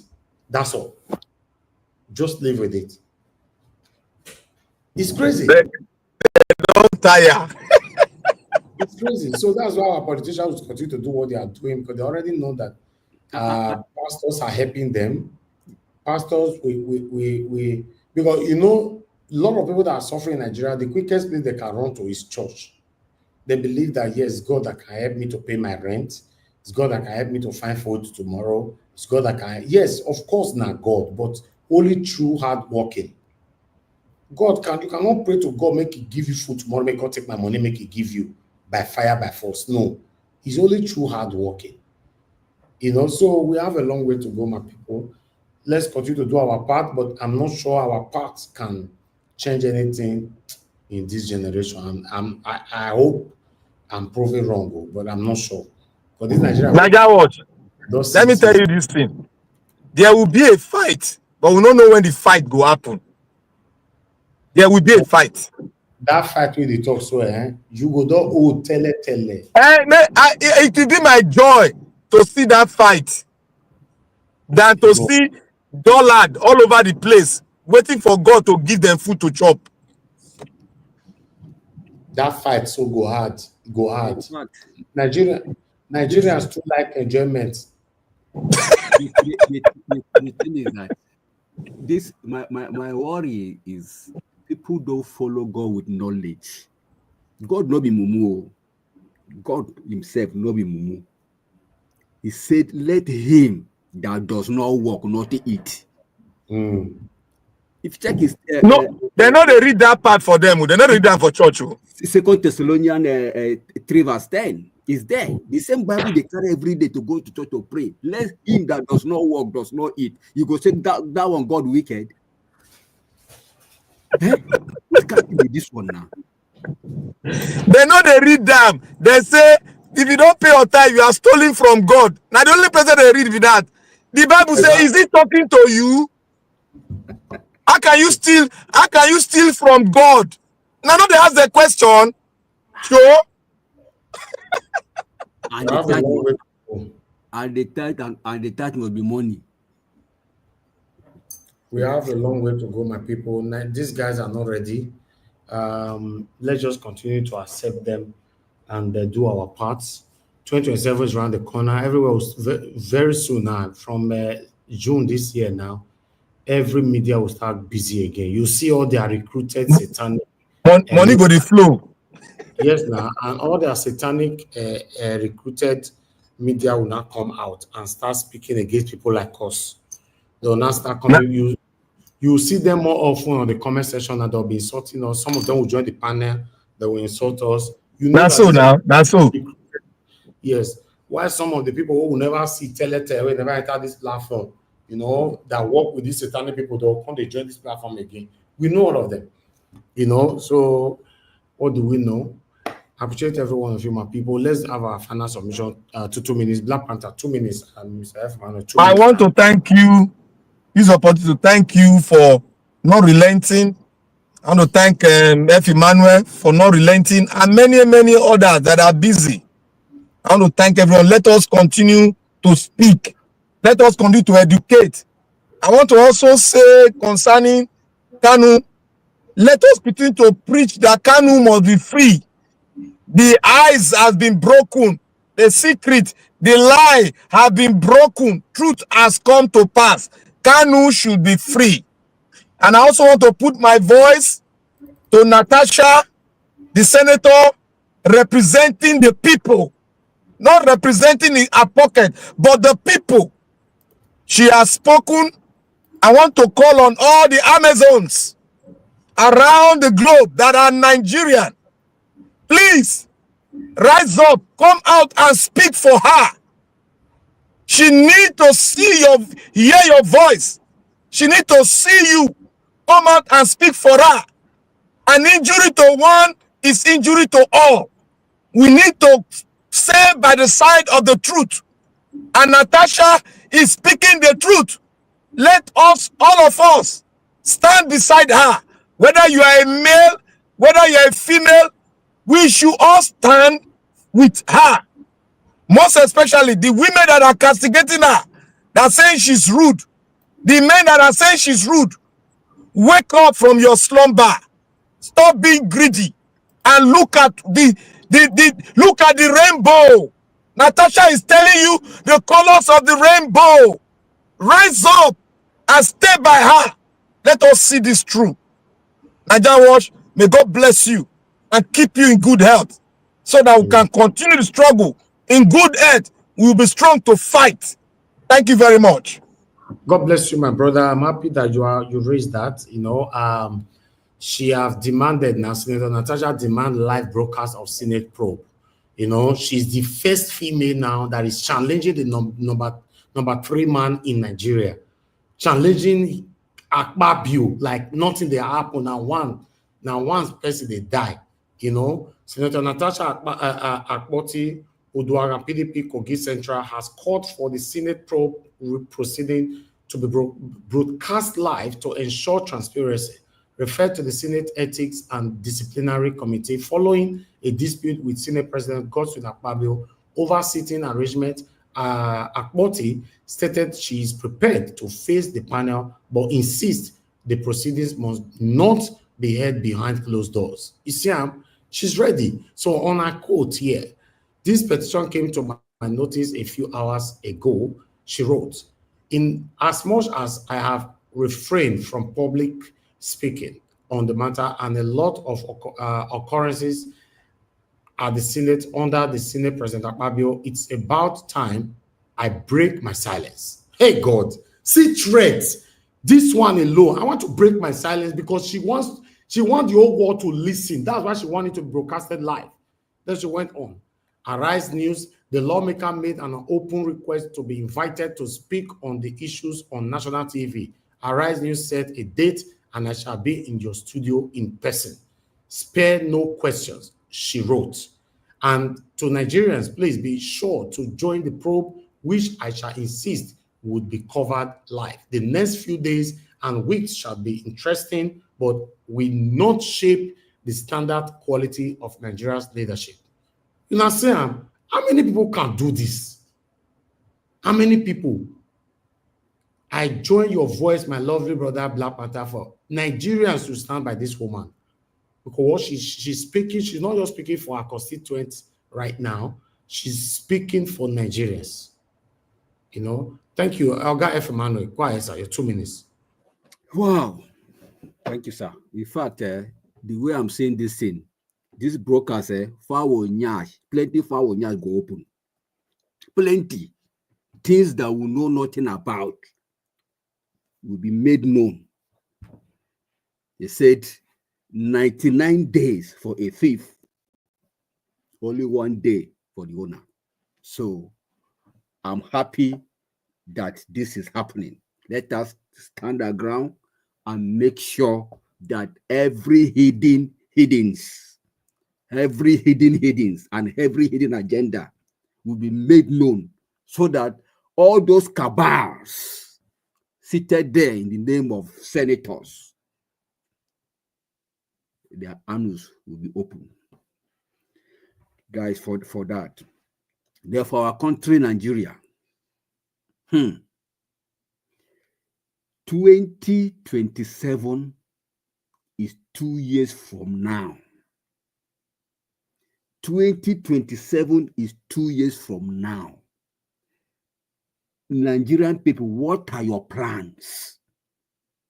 What are you guys thinking towards changing the situation you are today?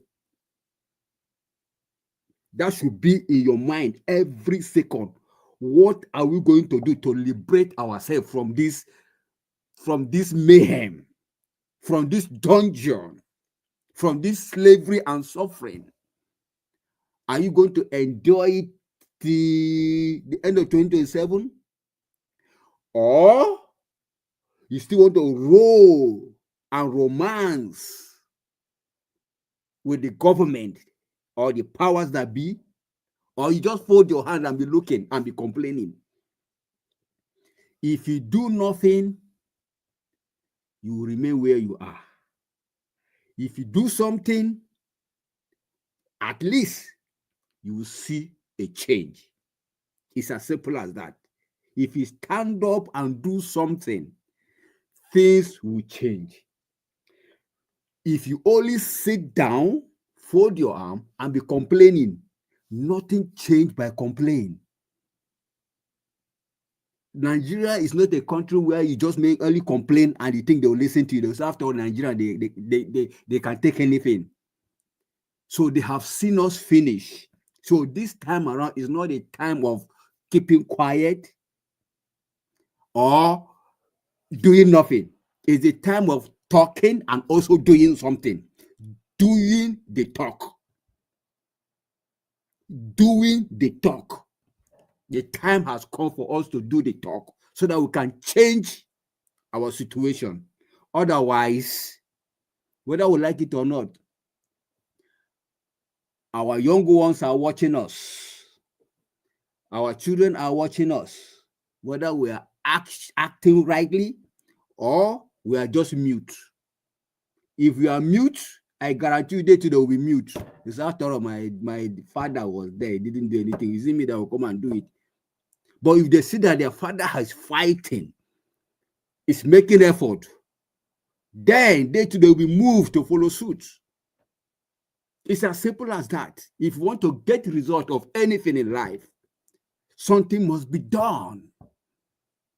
So it's high time, because all these old men parading themselves in the name of leaders, it's high time we chase them out of those seats.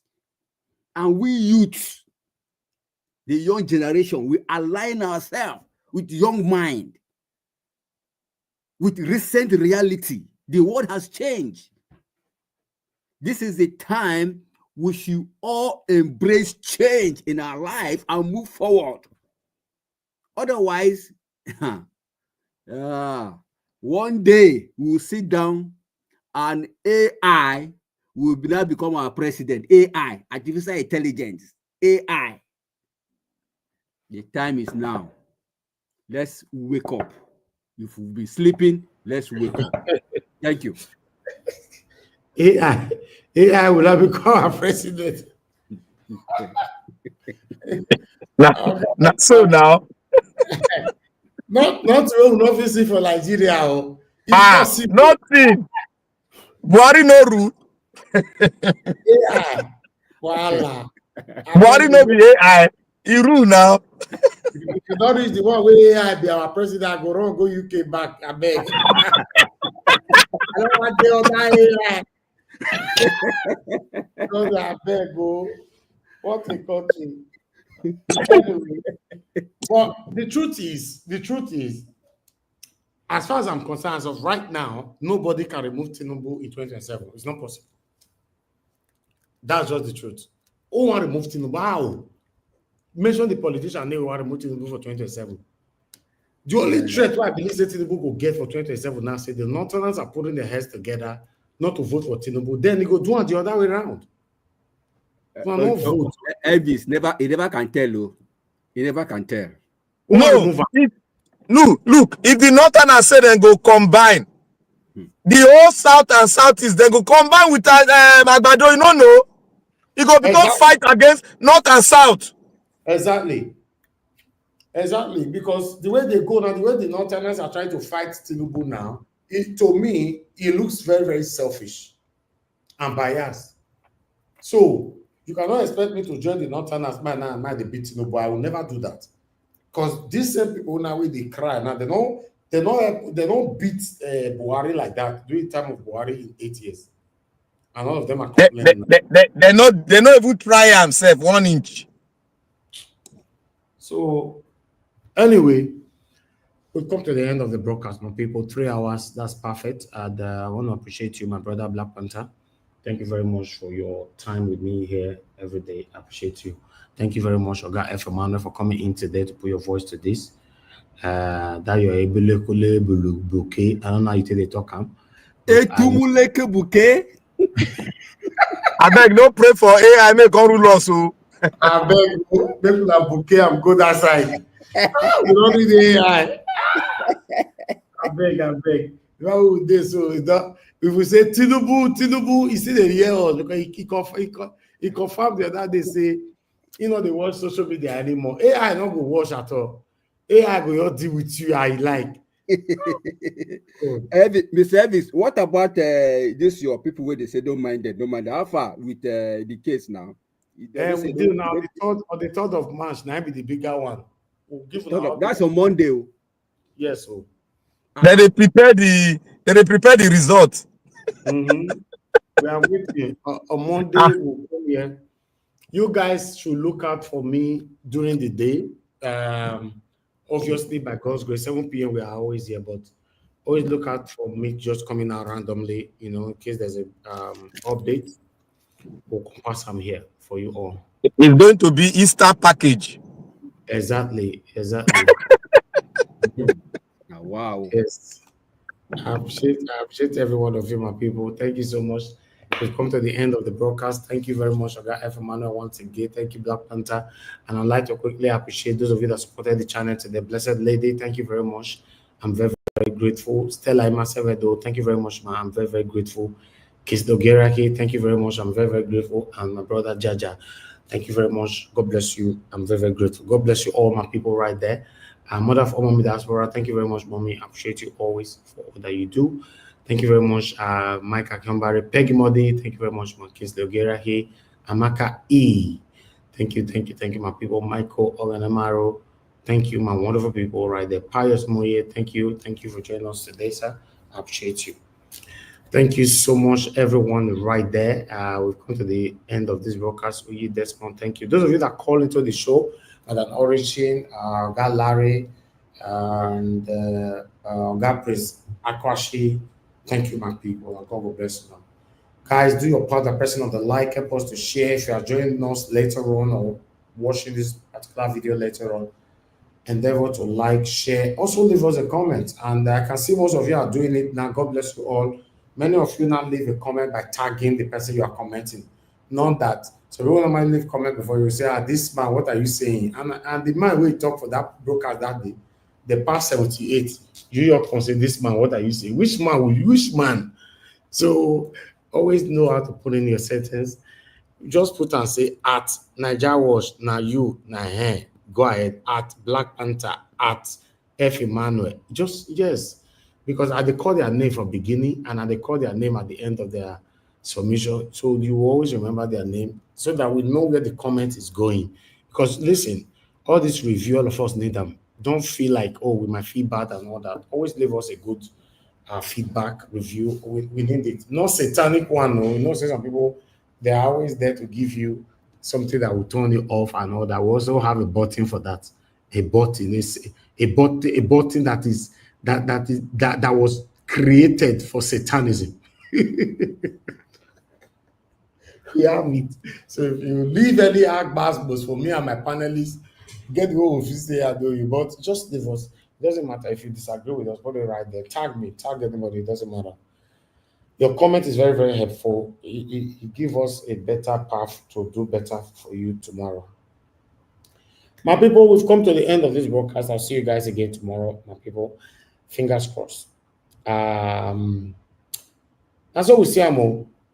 Say, have a good night with this particular video. Bye. So many times that I'm thankful for the opportunity to perhaps explain it so that the idiots who have continued to assume that I have broken my word would be clear. I said if he won the presidency, I'll leave Nigeria on exile. So let me clear that up. For him to have won, the people would have had to have voted for him. We didn't vote for him. He stole the presidency. Yakubu and INEC sold him the presidency. The presidency is not an expression of the people's will. It is an expression of the debauchery of INEC and the height of our judicial corruption. He did not win the presidency. If I had left, I would have been sanitizing and deodorizing a skunk.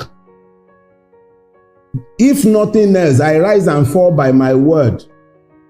And when I said that I would live on exile if this man won, it was so that people will know that I do not believe Nigerians to be depraved enough to be possessed of the idiocy to vote somebody like him into power. And they did not. Anybody who prefers to delude themselves can continue to delude themselves, but Tinubu knows, INEC knows, the judiciary knows, and so do a lot of Nigerians, that Tinubu did not win the presidency. He stole it. So I'm not leaving because he did not win. It's that simple. That I'm still here is in rebuke of him. It actually cost me a lot more to stay here. It's not just the multiple level of danger that I face on a daily basis by remaining in Nigeria. Because if they will be planning my murder 3 years ago when they were not in power, one of his goons in Lagos State was the one sat at the head of the plot to kill me. They are the ones in power now. Ordinarily, I should run now. But I'm here. I am here because he did not win. He knows it. And every man and his dog in Lagos State knows it. He was beaten resoundingly in Lagos on the 25th of February. He couldn't even make 15% in Lagos. Segun Agbaje, the INEC commissioner in Lagos State, cannot produce the form EC8A for Lagos State up till today. I was the person who was charged by the Obi legal team to collect the election material from INEC.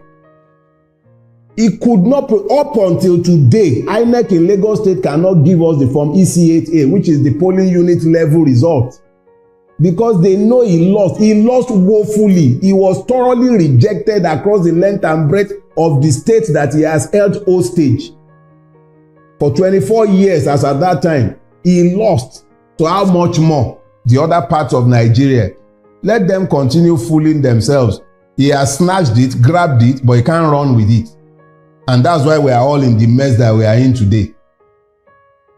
So yeah, if he had won, if Nigerians had been foolish enough to have voted for him, I would have left. It wouldn't be because of him.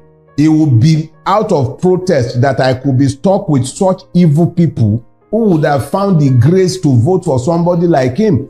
But as I have said, they did not vote for him. They rejected him. He has forced himself on us. And we can't do much about that.